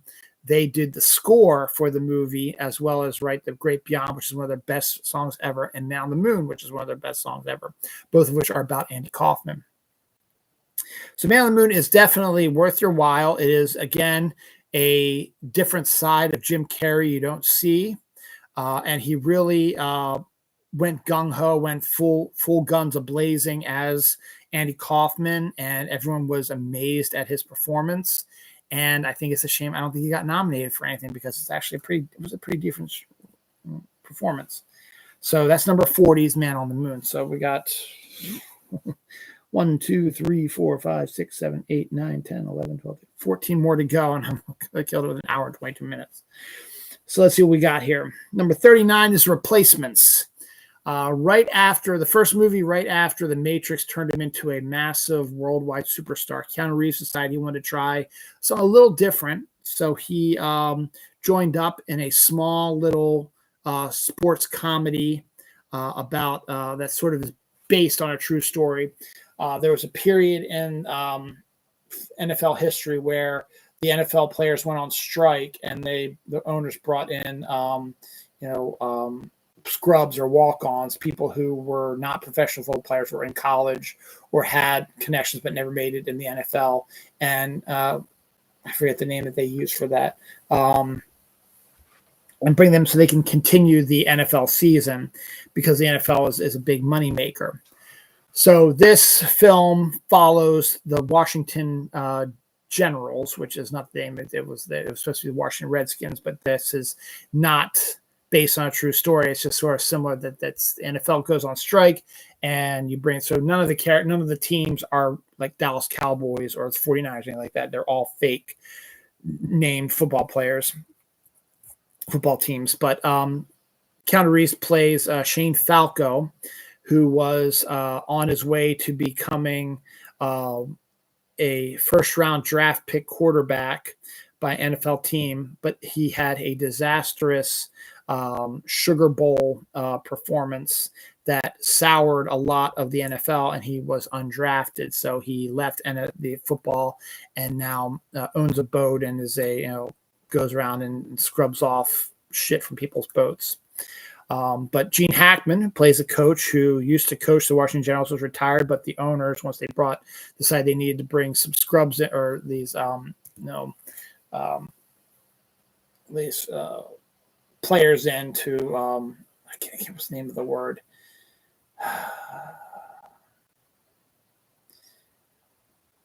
Doesn't matter.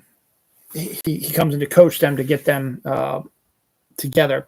And it sort of follows the same sort of thing as Major League, where they put together this ragtag team of different people who have different walks of life, have different things. There's a deaf guy, there's a prisoner, a guy who was in jail, who's a former player.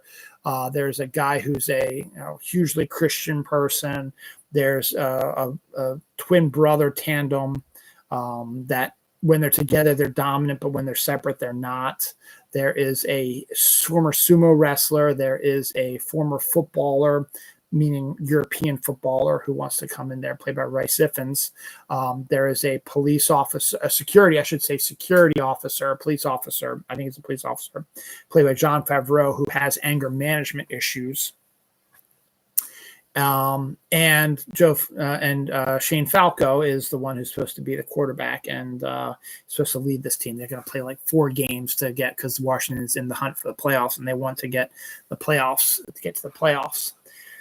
So it becomes, as I said, a major league thing. You have all these different people who are all scrubs and are bad, haven't played for years or whatever, and they look horrible, but then just something magical happens and they become a team that becomes dominant.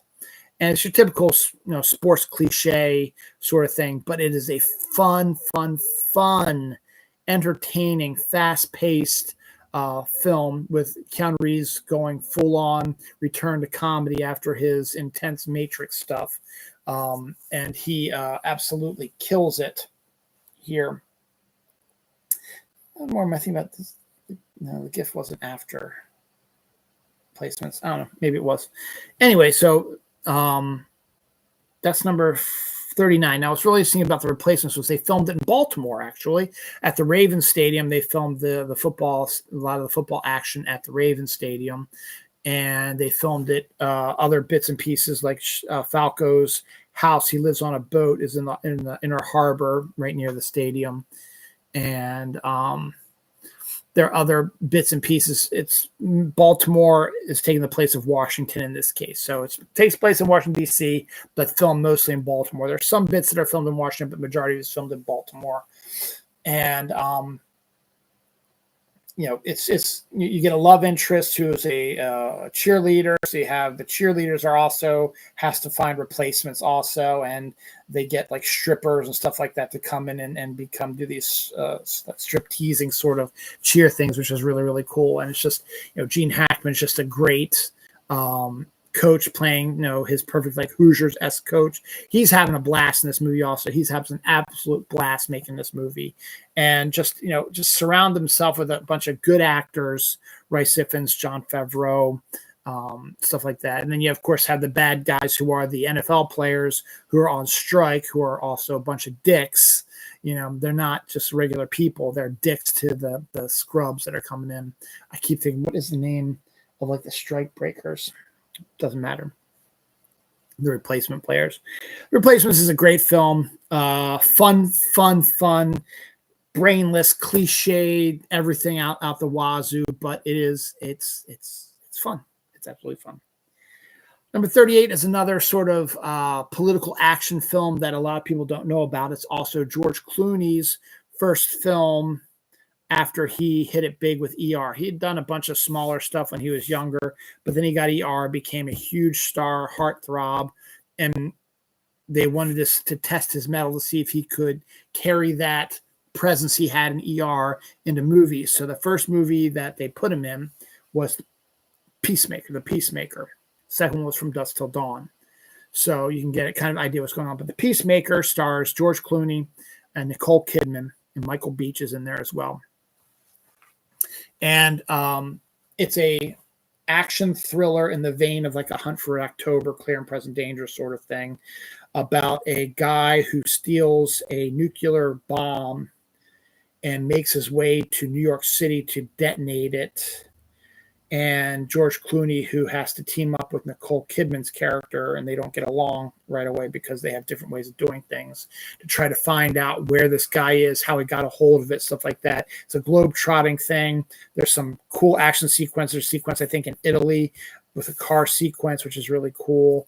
And then the finale in New York City when they know he's there and they have to stop him before the bomb goes off. It's going to destroy, everything like that. It's outstanding. It is tense, and shows definitely that George Clooney had the potential to become a huge movie star, and this film helped catapult him into that.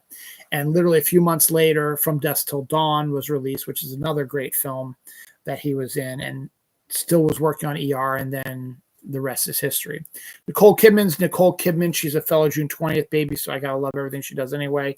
I love her anyway. She's a great actress, and it's a great, as I said, it's a political thriller in the vein of a Pelican Brief, Hunt for October sort of style. If you like that type of thing, you'll like The Peacemaker. I think you'll really enjoy it. There's some really good action sequences. There's some good political stuff in there as well, and there's pretty decent chemistry between Clooney and Nicole Kidman, though they hint at a possible romance, but they don't actually have one, which is another really good thing also. Number 37 is Singles. Cameron Crowe's ode to Seattle in the early 90s. It is a film that is a time capsule in time. It came out in 92, right at the height of grunge being huge in the United States. And this movie has all the big names and the Pearl Jams and Nirvanas, the Alice in Chains, and has a massive Smashing Pumpkins, stuff like that, Screaming Trees. It has a fantastic soundtrack, and it's a rom-com about a group of 20-something people who are trying to find their way in the world. They're on their own for the first time and realizing it's not as easy as you think it is. 4 different storylines playing out with the actors all interacting with each other. I gotta give you the cast. I know some of them are easy. Bridget Fonda, Matt Dillon, Kira Sedgwick. I'm trying to think of who. Campbell Scott. Bill Pullman has a cameo in it. Tim Burton has a cameo in it. Paul Giamatti has a cameo in it. Jim True, Sheila Kelly, Eric Stoltz has a cameo. Jeremy Piven has a cameo. Peter Horton is in it. Ali Walker. Tom Skerritt, that's right. Debbie Mazar. Christopher Masterson. It's a great Cameron Crowe film set in Seattle during the height of grunge, focusing on a bunch of 20-somethings trying to find their way in the world. No, I already said that. I'm just trying to reiterate what it's about.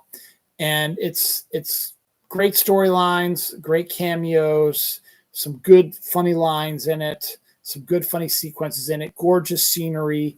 It just encapsulates you. If you want to go back to what 1992 was like, if you have nostalgia from 1992, go watch Singles. It was filmed in technically 1991, was released in 92, but still it was in that 90s frame. Grunge was just starting to build up. As I said, you get all the big names there. The score is fantastic. If you're a grunge fan, that score made a shit ton of money. The soundtrack made a shit ton of money. And it's a great score. I'm sorry, a great soundtrack. The actors are all game. They're all pretty good. Matt Dillon's character is a dick, and he's Citizen Dick, actually.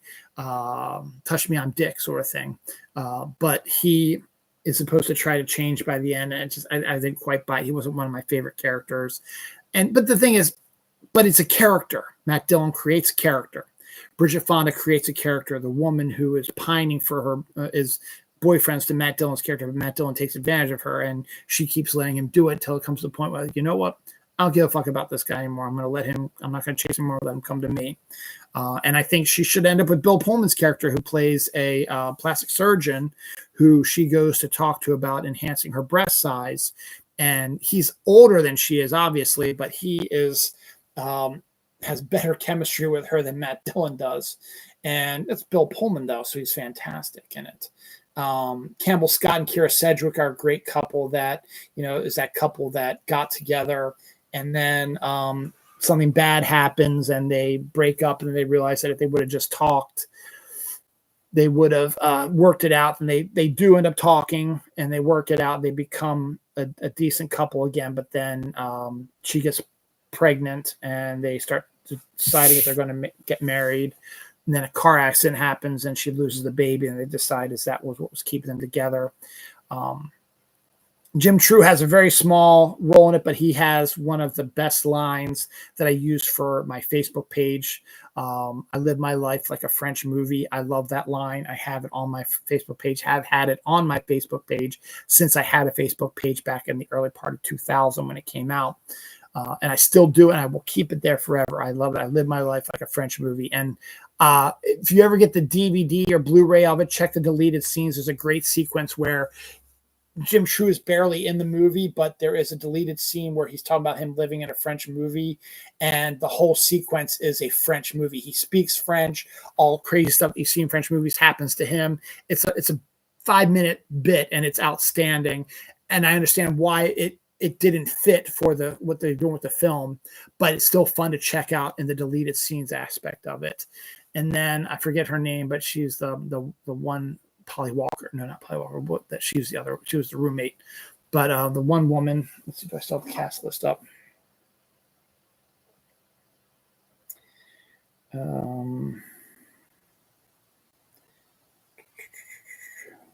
Sheila Kelly, that's what it is.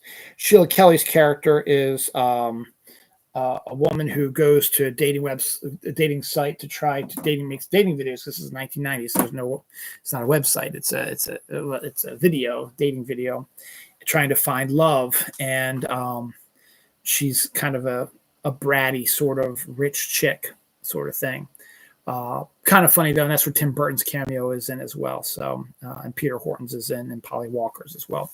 So pretty decent. So Singles is definitely, if you want to be nostalgic for the early 90s, 1991, 1992, go watch that movie. It'll bring back all the memories, and I'm so glad that the movie exists the way it does, and it doesn't feel it does feel dated, but it also encapsulates a time in the early 90s that gives me remembrance, because I was around the same age as they were when this movie came out. So they were a little bit older than me, but not by much.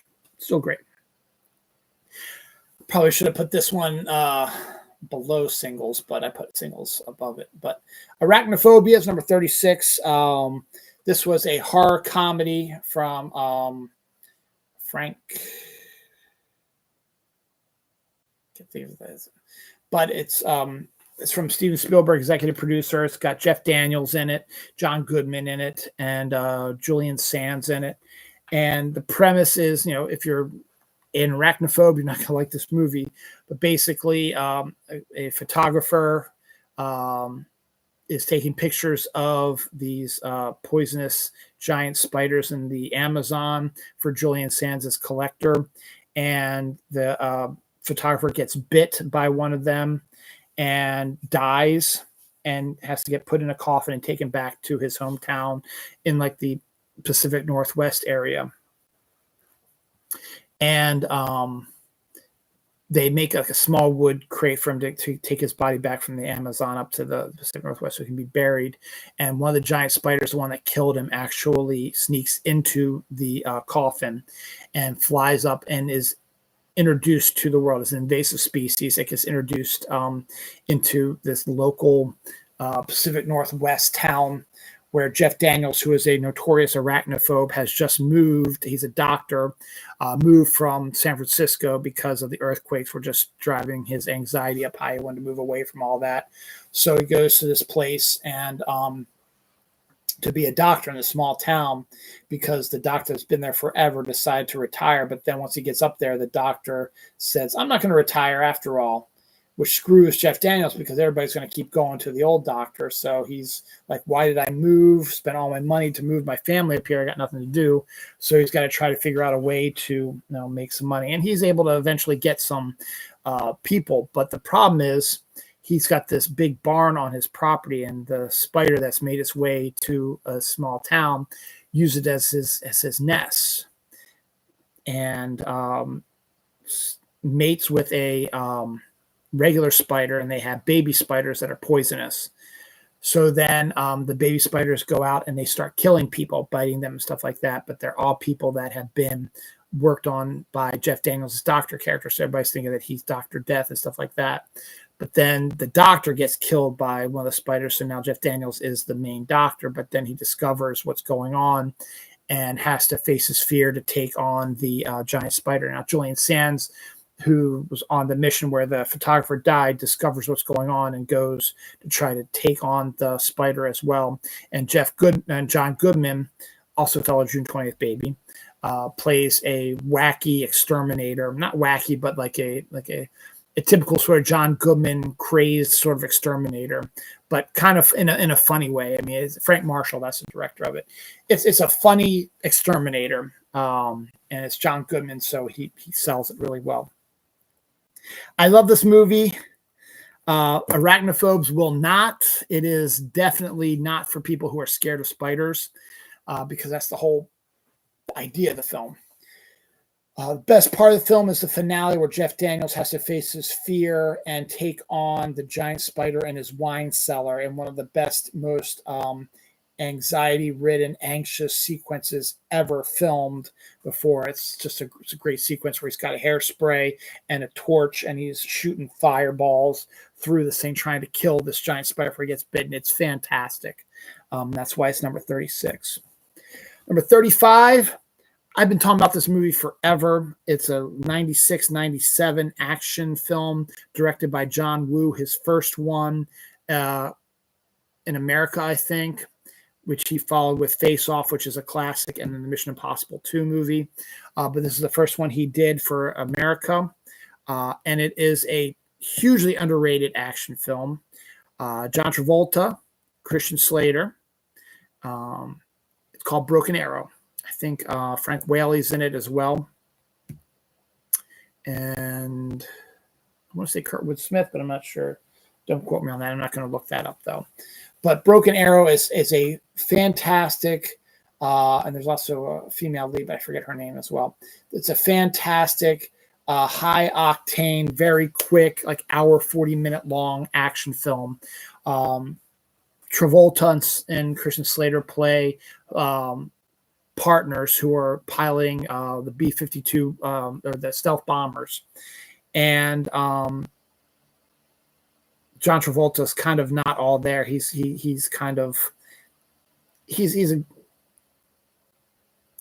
become jaded, I guess is the proper term of things. So he decides that the best thing to do to make a statement and maybe make some money also is to steal 2 nuclear missiles and hold the world hostage, set one off, and then threaten to set the other one off till they pay like a bounty or whatever, not a bounty, but like what do you call it?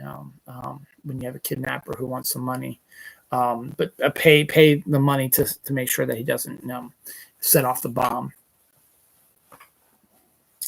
God, I wish my mind worked better, but I can't think of the proper word of it. So Slater and him are piloting the stealth bomber on a training mission, and he was thinking about getting Slater involved with this, but realized that he was too much of a goody two-shoes, so he has to get him out. So they get into a fight, and he's able to eject Slater, and Travolta steals the stealth bomber and the 2 nuclear warheads. So Slater now has to go after him because he's in the field to try to stop him. And Travolta teams up with a bunch of people to take the missile to one site that he's going to bomb. So that's not going to destroy anything. It's going to put it in a mine, have it explode, and say, hey, this was just a warning. The next time it'll be in a civilian area unless you pay me the $1 million or whatever. So Slater has to go and try to stop him, and periodically runs across him, and they get into some fight sequences and stuff like that. Slater teams up with a park ranger who's the female love interest. I forget her name right now. And the two of them work together to try to stop them. But it's I don't know how else to describe it. It is just a fun, fantastic action film that not a lot of people know about. When people talk about action films, they very rarely mention Broken Arrow because it's not overtly over the top, but it is outstanding. It also shows why John Woo decided to cast John Travolta in Face Off, because Travolta goes full-on psychopath in this one, which is also at the time was a first for him. Now, he played kind of a psychopath in Pulp Fiction, but he was more of a stupid idiot in that one, whereas here he's a more cunning bad guy. And he's fantastic in it, and it was great. This is one of Christian Slater's last films before he just sort of disappeared off the face of the earth. Also, it's a great action film. I can't say otherwise. It is really fun. I showed my daughter it; she enjoyed it. Again, I understand why not a lot of people talk about it, because it's not Die Hard.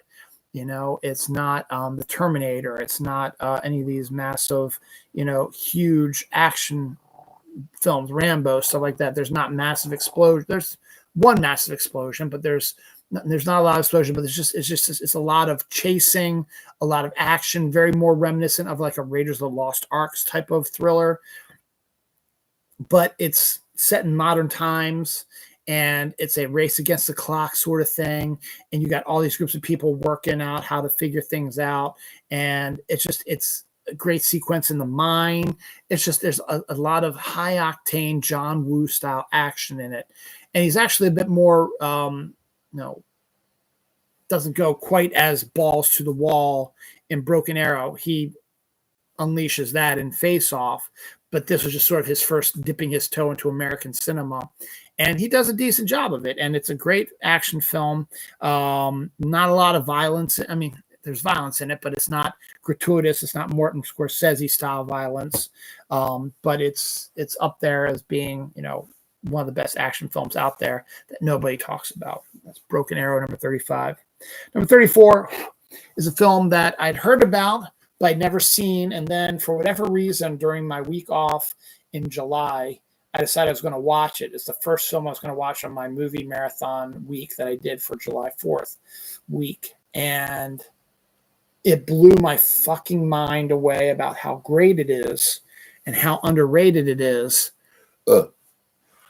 And I'm not the only one who's discovered this. Person who wrote a whole article about how this film is the most important film of the 21st century.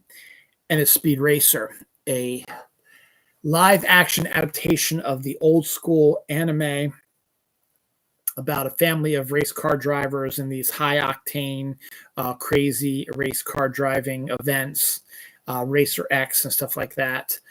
John Goodman makes an appearance in this as well, as does Susan Sarandon, Christina Ricci, Matthew Fox. I got to figure out the main lead. I forget again who the main lead is. Speed Racer. Emil Hirsch was leading that. Ariel Winter. Was Trixie really? No, she wasn't. Christina Ricci was. John Goodman. Oh, maybe she was young Trixie. So that's interesting. I didn't know that either. Richard Roundtree. And a whole bunch of other Japanese actors as well. But it's a high octane live action cartoon with such amazing special effects, and really makes it look like you're watching a version of the cartoon, but in live action. The Wachowskis, it was their follow-up to the Matrix movies. And that's one of the reasons why I don't think it did as well, because the Matrix movies were just so iconic. And then to do this glossy, high color, fast action, bizarre looking sort of film really turned a lot of people off. And I will say this now, I think it was ahead of its time. I think if you would release this, it's got a Scott Pilgrim versus the World sort of effect. I think without Speed Racer, you don't get Scott Pilgrim versus the World, which is known to be one of the best films out there, the comic book films out there. You don't have that movie without Speed Racer dipping the toe in it and saying, you can do this. So Speed Racer was the one that sort of set that up. And then Sin City saw how they could do something similar to that as well. And then Scott Pilgrim versus the World was another version of that. And you wouldn't have been able to do it without Speed Racer.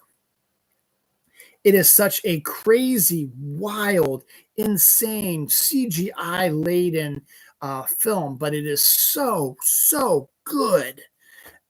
It's something that it's hard to put into words. It's a very visual film, and you have to see it for yourself. Matthew Fox plays Racer X, and he is channeling Chris Evans's Captain America sort of, or not necessarily Captain America, but kind of a Captain America, but like a Chris Evans-esque sort of role. So,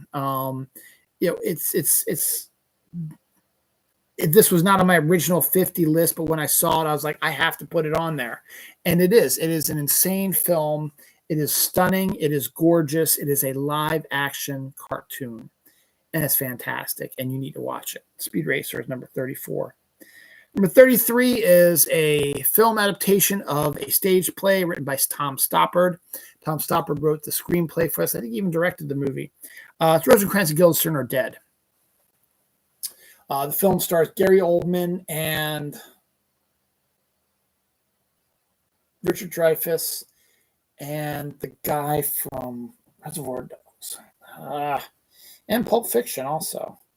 I'll just put Pulp Fiction in because I'll be able to find him easier. Tim Roth, Gary Oldman, Richard Dreyfuss are the main actors in it, and it's based on Tom Stoppard's play, which is in of itself a fantastic idea, and why it's underrated because nobody ever saw the movie adaptation of the stage play. Tom Stoppard writes Rosencrantz and Guildenstern Are Dead. Now, if those names sound familiar, then you know your Shakespeare. Rosencrantz and Guildenstern are two characters that appear in Hamlet.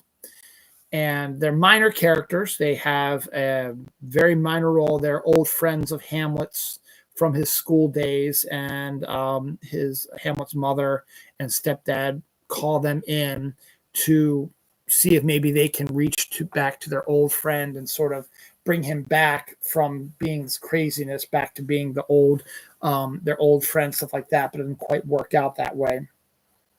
And yes, they end up getting killed at the end of the movie, though, off stage, and that was it. They're barely in the play, but they are in the play, and they have lines and they have roles in it, and that's important because Tom Stoppard decided, what if we retell Hamlet, but from the viewpoint of two minor characters? So you're not going to see a lot of what's going on in Hamlet because they're not there during those sequences. So they're wandering around the castle while Hamlet's going on, and you follow them around and you see what they're up to. It is straight up bizarre little comedy. And what makes it so crazy is that they talk regular English when they're not doing their lines from Shakespeare. So they, are talking English before there's a whole opening sequence before they even get introduced into Hamlet, where you set up the storyline, you set up the characters and stuff like that. And then they end up getting a call to go see Hamlet. So they go to his castle. And so as they're talking regular English all the way to the point. Then the minute they get into their sequences where they're in the play Hamlet, they revert to their Shakespearean lines that they had in Hamlet. That when they're talking to Hamlet again and stuff like that, they're talking in Shakespearean English. And then when Hamlet leaves and their scene is over, or they leave or whatever, they revert back and start talking in their regular English language. And they've got weird, bizarre things. They have a badminton game that they play in the middle of the castle. They have somebody who discovers the tick, tick, tick, tick sort of thing. Meanwhile, Richard Dreyfuss plays the leader of the theatrical group that shows up in the play as well. and he is interacting with Rosencrantz and Guildenstern because he offered them a deal. What would it be like to live some other person's life, sort of thing? Or it makes sense why this whole movie is the way it is if you watch that opening sequence, you understand why what's going on is going on.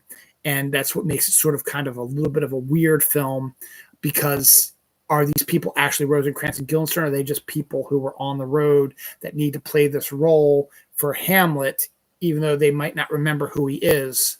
Though when they go and they see him, they say these lines that they about how much they remember him and all the stuff they had. So, but then they don't really remember him all that much. It's a wild and crazy, weird, high,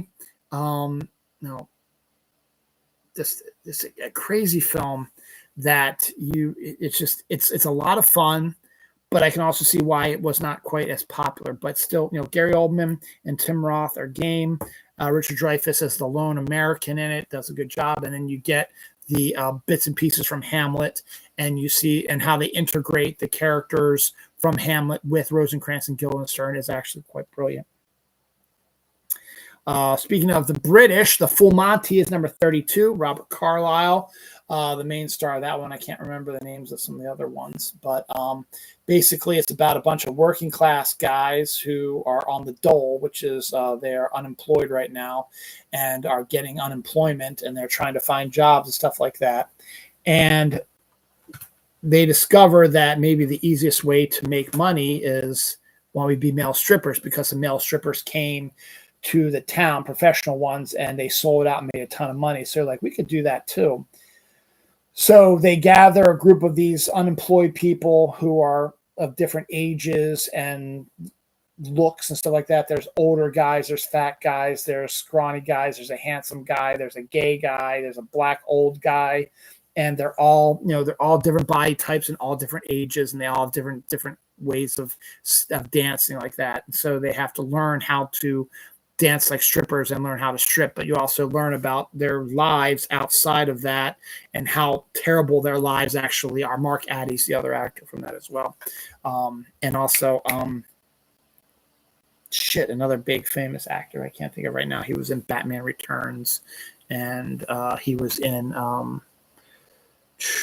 Michael Clayton and a few other ones as well. But it's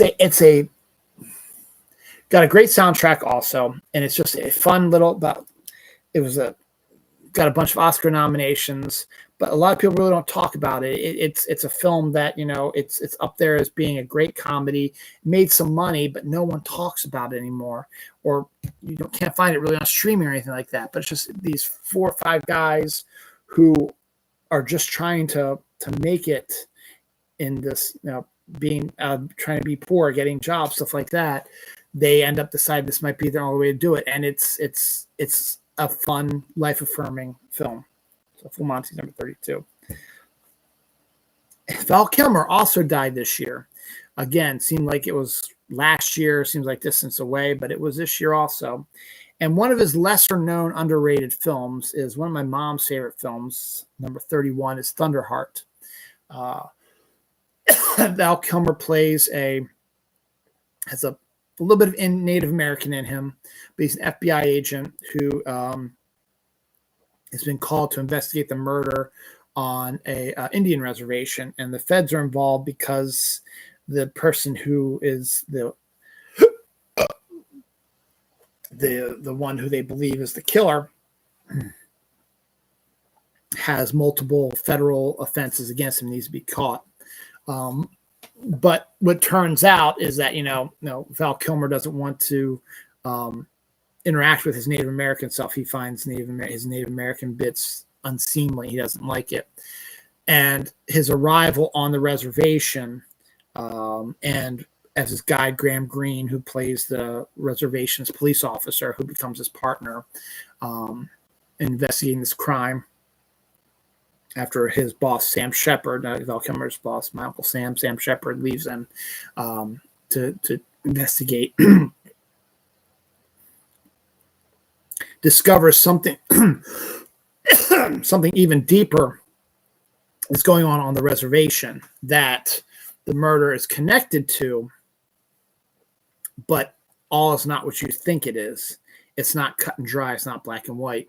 And being back on the reservation and being back in all that Native American energy and magic and stuff like that starts messing with Val Kilmer's head, and his Native American side who's been suppressed, is starting to make its way out, and he's starting to see visions, starting to understand where they're coming from, and eventually makes his connection to the Native American people and becomes a part of the tribe, as it were.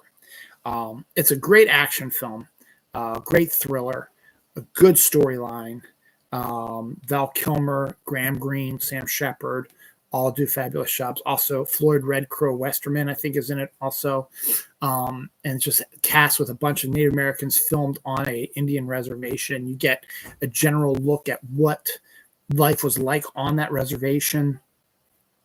And it's not great. But it's a fantastic film that nobody talks about. When Val Kilmer passed away, that's one of the films that really didn't get mentioned all that much. Everybody mentioned, Batman Returns or Batman Forever and The Saint and Real Genius and Top Secret and The Doors and all these other movies. But Thunderheart was never really brought up. Few people did, but Thunderheart was never really brought up. And it should be. It's a crime that it wasn't, because Thunderheart is actually a very brilliant, fantastic film, hugely underrated. Great storyline, and there's a great sequence near the end where Graham Greene and Val Kilmer look like they're in trouble, and they're surrounded by the bad guys, and it looks like they're getting ready to get killed, and then all the Indians from the reservation come out and surround them, and just this great twirl shot of all the Native Americans coming out to support these two against. It's just it's a great sequence, and it's a great film. Number 31 is Thunderheart. Number 30, David Fincher is director everybody knows. Everybody knows him from Seven. Everyone knows him from Fight Club. And there are a few other big ones that I can't think of off the top of my head right now that he's done. But the one that everyone seems to skip over because it took place after Seven and before Fight Club is The Game, which is number 30. Game is a fantastic mindfuck thriller with Michael Douglas and Sean Penn. And it was actually supposed to be Michael Douglas and Jodie Foster, but she had to leave and they recast Sean Penn. I think either or would have been good, but I think having Sean Penn do this role was a lot better. But The Game is an absolute mindfuck, and you thought Seven was messed up or Fight Club was messed up. The Game has a fantastic twist ending, cliffhanger ending that you're never going to discover, never going to figure out. The film itself is building this dread and building this stuff and building not understanding what's going on when the main character played Michael Douglas has a lot of weird stuff starts happening to him and he doesn't quite understand it. And then his brother, who he loves, he's afraid that maybe his brother might be involved with it as well. And that's messing with his head as well. It's basically an interesting, and someone actually made this observation. It is a interesting take on, not an interesting take because it's not really a take on it, but it's an interesting look. You can make a comparison to A Christmas Carol. Because Michael Douglas is your typical, he's divorced, has no kids, very cold, very like his Wall Street character, but not quite as hyped up on coke. He's just more subdued in this, but he's a dick. He's a businessman, just doesn't really care about much, very monotone, just very unhappy, it appears. He's living by himself in his mansion that his father owned. His father committed suicide in front of him, basically, and that's what kind of fucked him up a little bit. And his only companion is his maid / chef, who's been raising him since he was a kid. His brother, played by Sean Penn, is a ne'er-do-well who just goes out and just parties and gets drunk and does drugs and spends the money that he has on prostitutes and fancy trips, stuff like that. And he's just a slacker man child who, for Michael Douglas's 50th or 52nd birthday, gets him this present called the game. And the reason why he got in this game at this time is because Michael Douglas and Sean Penn's father committed suicide at the age of 52. And a lot of people are thinking that because of the way he lives his life and the way he is, that he might be heading that way too. And they don't want him to. They want him to live, including his ex-wife is trying to get him to try to open up a little bit, but it just can't. But Sean Penn says, here, I got you this. It's this thing called the game. You go in. It changed my life. They did it. I played it. It's great. It turned me into the better man that I am now. And maybe you need it like that. And so Michael Douglas decides just to humor him and does it. And then that's when all the shit hits the fan.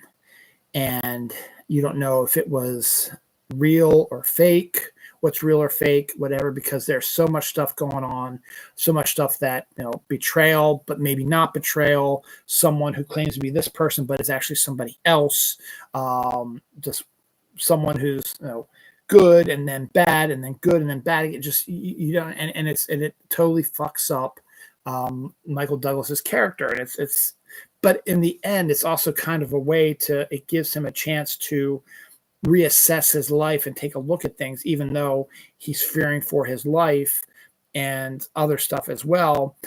The stuff that's happening to him is giving him a chance to maybe reassess how things are in his life and how he might need to change it. That's where the correlation with Christmas Carol comes in, because the horrible events that happen in the game, you could be construed as the three ghosts of Christmas past, present, and future, showing Scrooge what his past was like, what his present is like, and what his future could be.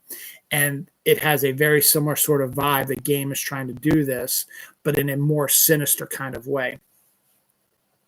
But that twist ending, man, I'm not going to... You might know what it is if it's been spoiled for you. I'm not going to spoil it for you because it is outstanding. I had my daughter watch it once. It was a little too slow for her, but of course, this was years ago. It might be about time to reintroduce her to this film. I saw it in the movie theater. I loved it. It does start, it's a very slow burn. It starts off very, very slow, very, very quiet. What the hell is that noise? Very, very slow, very, very quiet. Build up. And then all of a sudden the shit hits the fan and everything goes to fucking hell. And it is crazy, insane. It's early David Fincher.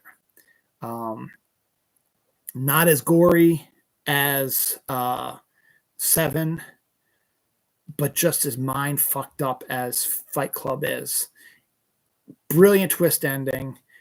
Michael Douglas doing a role he always seems to do, like the Wall Street sort of stuff, but does enough to change it up and then ends up creating comes out of it a completely different character. Just outstanding. Sean Penn, I've never really been the biggest fan of Sean Penn's work, but he is phenomenal in his limited screen time in this.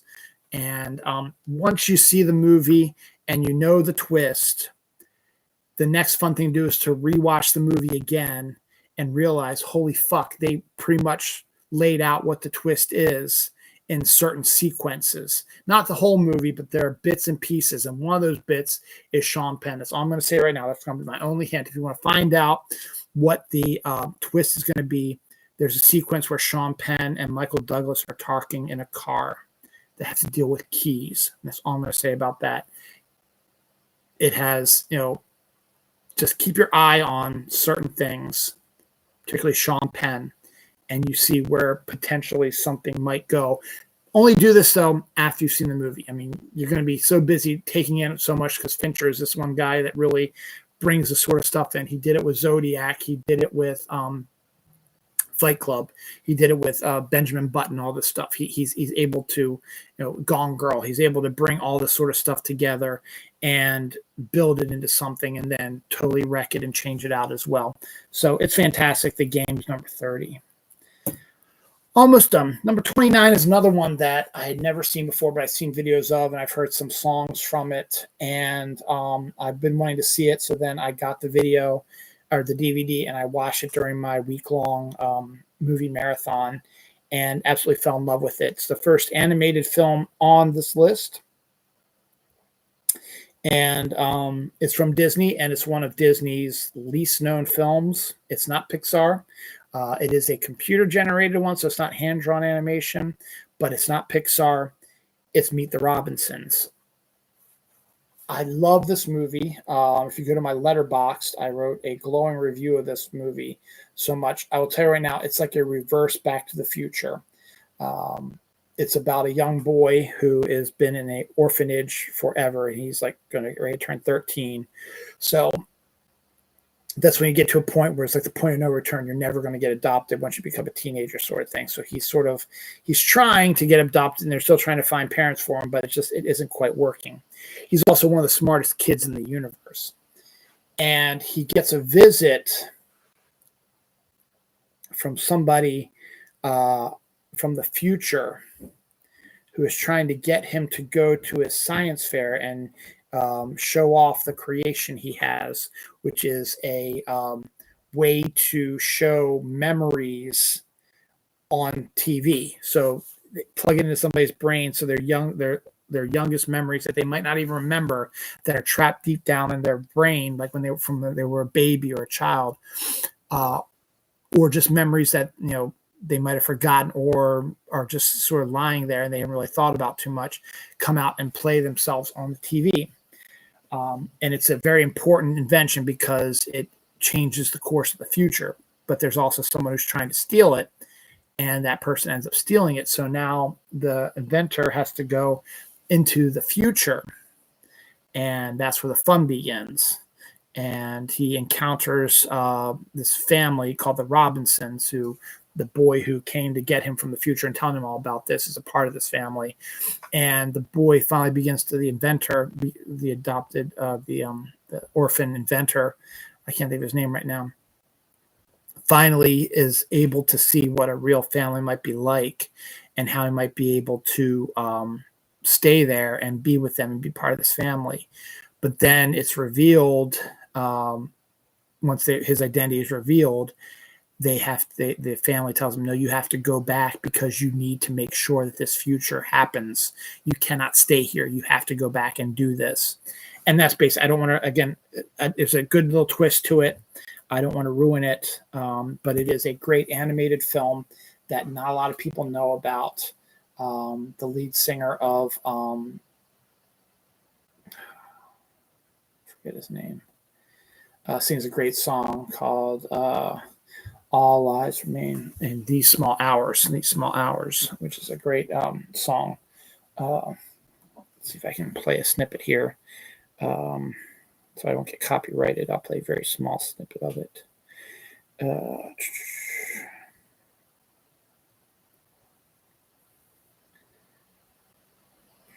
Little Wonders by Rob Thomas. That's what it is.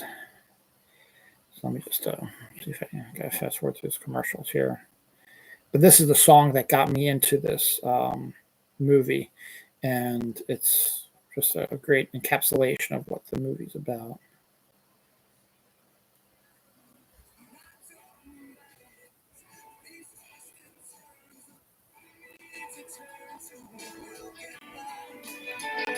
Real quick.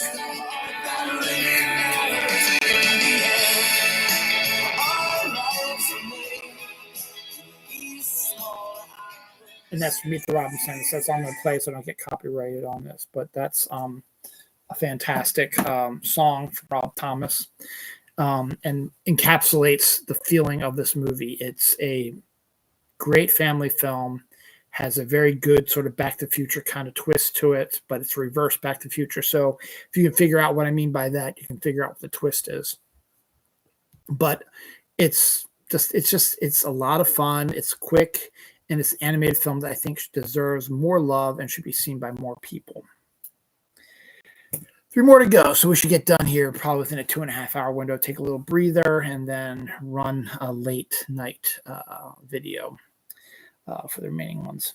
Number 28 is Summer School. I do have a list of summer movies that I want to try to do eventually, but I don't have enough right now. So films that sort of encapsulate summer, I kind of want to do that.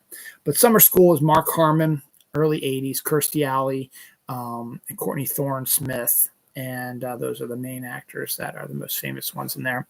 And Mark Harmon is just in the mid 80s was just a slick, handsome, fun sort of guy. He was the rom-com sort of king.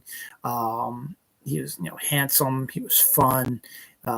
Just a great and you get a little bit. I have a little bit of a crush on Mark Harmon. Was great in the mid '80s, and Summer School was one of the first movies that he did. Where basically he plays a gym teacher who gets forced to teach summer school, or else he won't get tenure.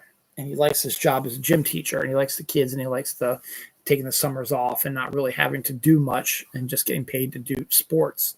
So he actually ends up having to teaching a bunch of misfits to pass this English test, just to give them remedial English. And again, I think, Dawn's watching K-pop Demons again. That's funny as hell. It's just your typical group of losers. Again, kind of cliched about that, and they all have different characters. One's dyslexic. One is a male stripper, so he works all night, so he sleeps during the day. One is pregnant. She's a teenage pregnancy. One is a football player who is not that smart, and if he can't get his grades back up, he can't play football, can't get a scholarship, can't get drafted by the end of the NFL. Two best friends who are obsessed with horror films. A nerdy guy who his whole family is geniuses, but he just is not smart enough. And I feel like, am I missing any of those are the main characters. Oh, and then a dreamer surfing girl who lives a weird life and is kind of messed up in the head a little bit. All of them together are this remedial English. They don't want to be there. He doesn't want to be there, but he's got to try to do his best to try to teach them and have them pass this test. If he doesn't, he's going to lose his job.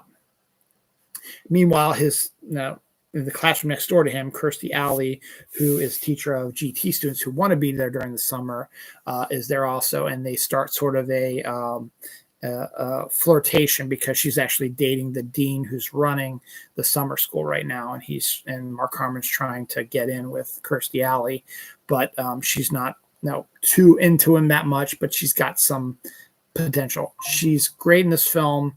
And her and Harmon have wonderful chemistry. They've worked together in other, like 2 or 3 other movies. So you can see that chemistry continuing in here.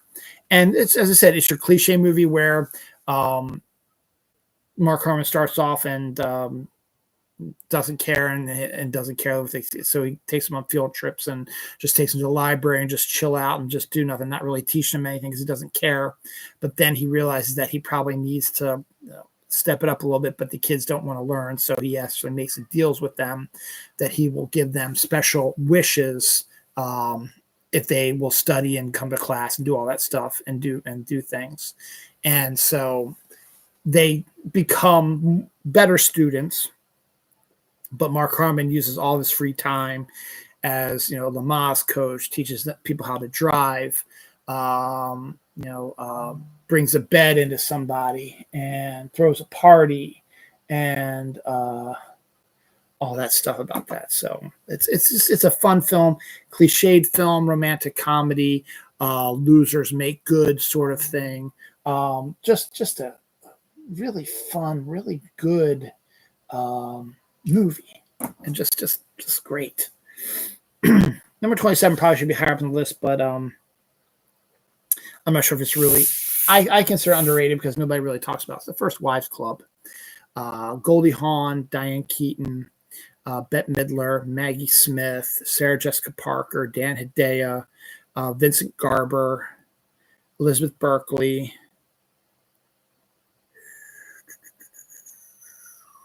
I feel like I'm missing somebody. Bronson Pinchot. there's probably some other people that I'm missing, but it's about three women. Oh, the woman who played in Grease, I forget her name. Not Olivia, the other one. That was also Practical Magic. Anyway, it doesn't matter.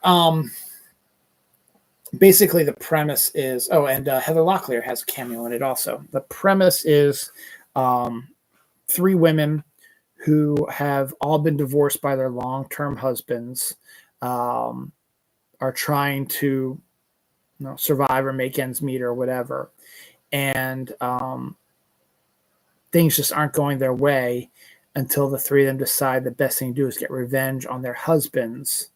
And so they try to fight back against their husbands for throwing them aside after giving them the best years of their lives, and then throwing them aside for younger, more beautiful women going through they're going through their midlife crisis.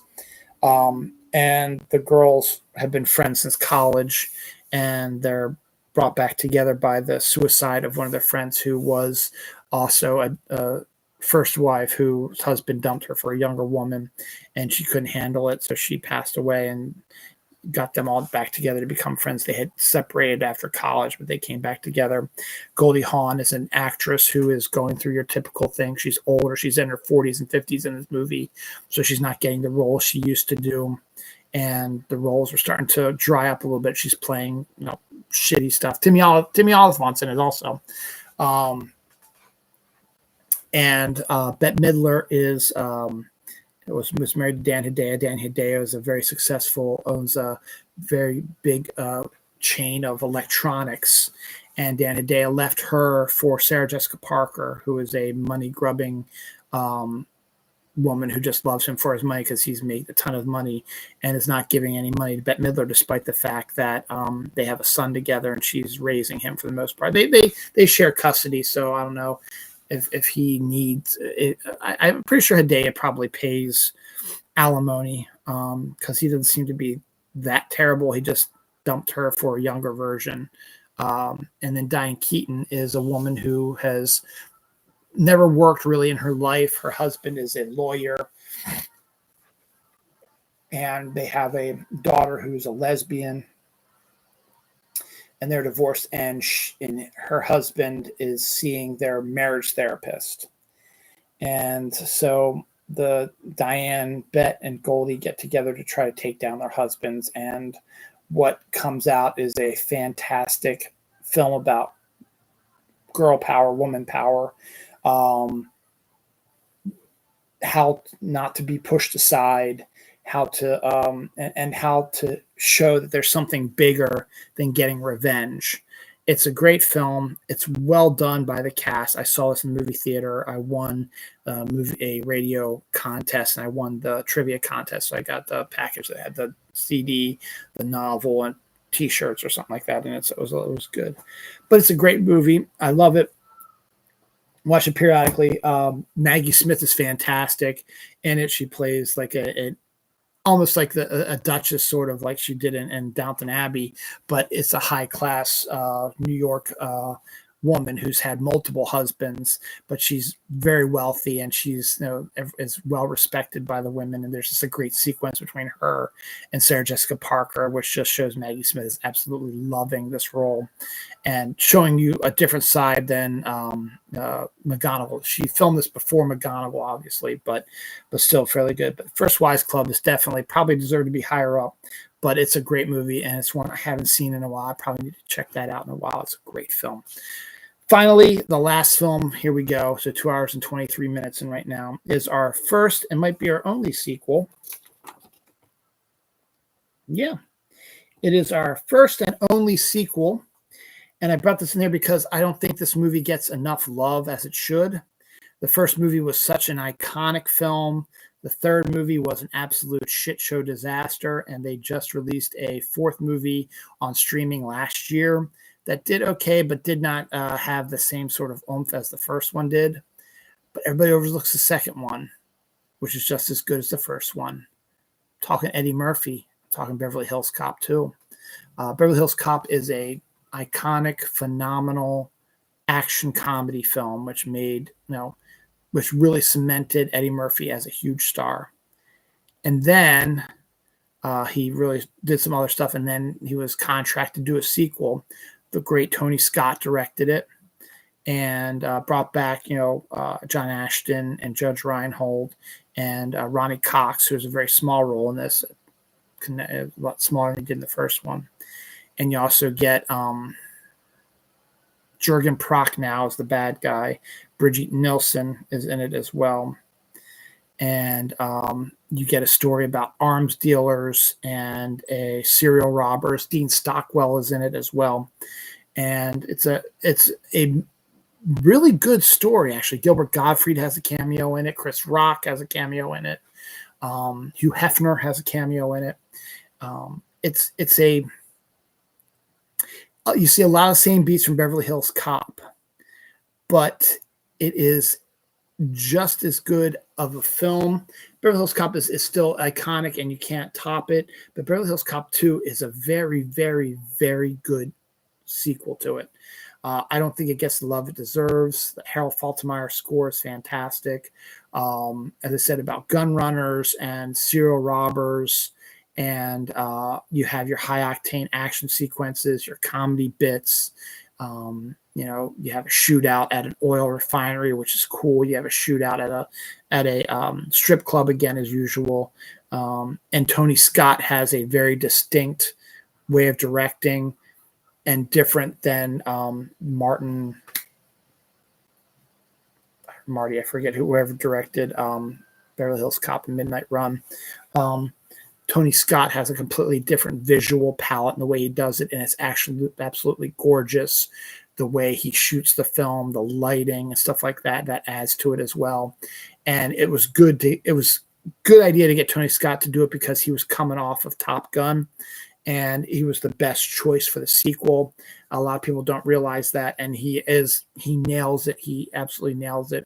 Rest in peace, Tony. I miss you already. You had a very distinct filmmaking quality, and you take advantage of it in Beverly Hills Cop 2.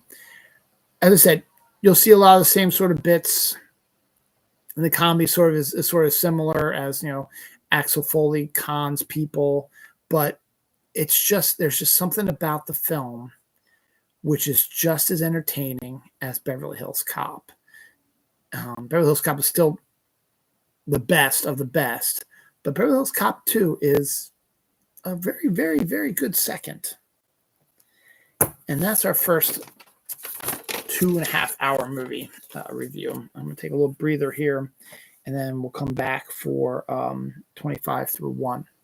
So thanks for watching. Stick around for that, and I'll be back. Enjoy. Wait for a certain number to come up here. 5, 4, 3, 2, 1. Bam. Did I hit it?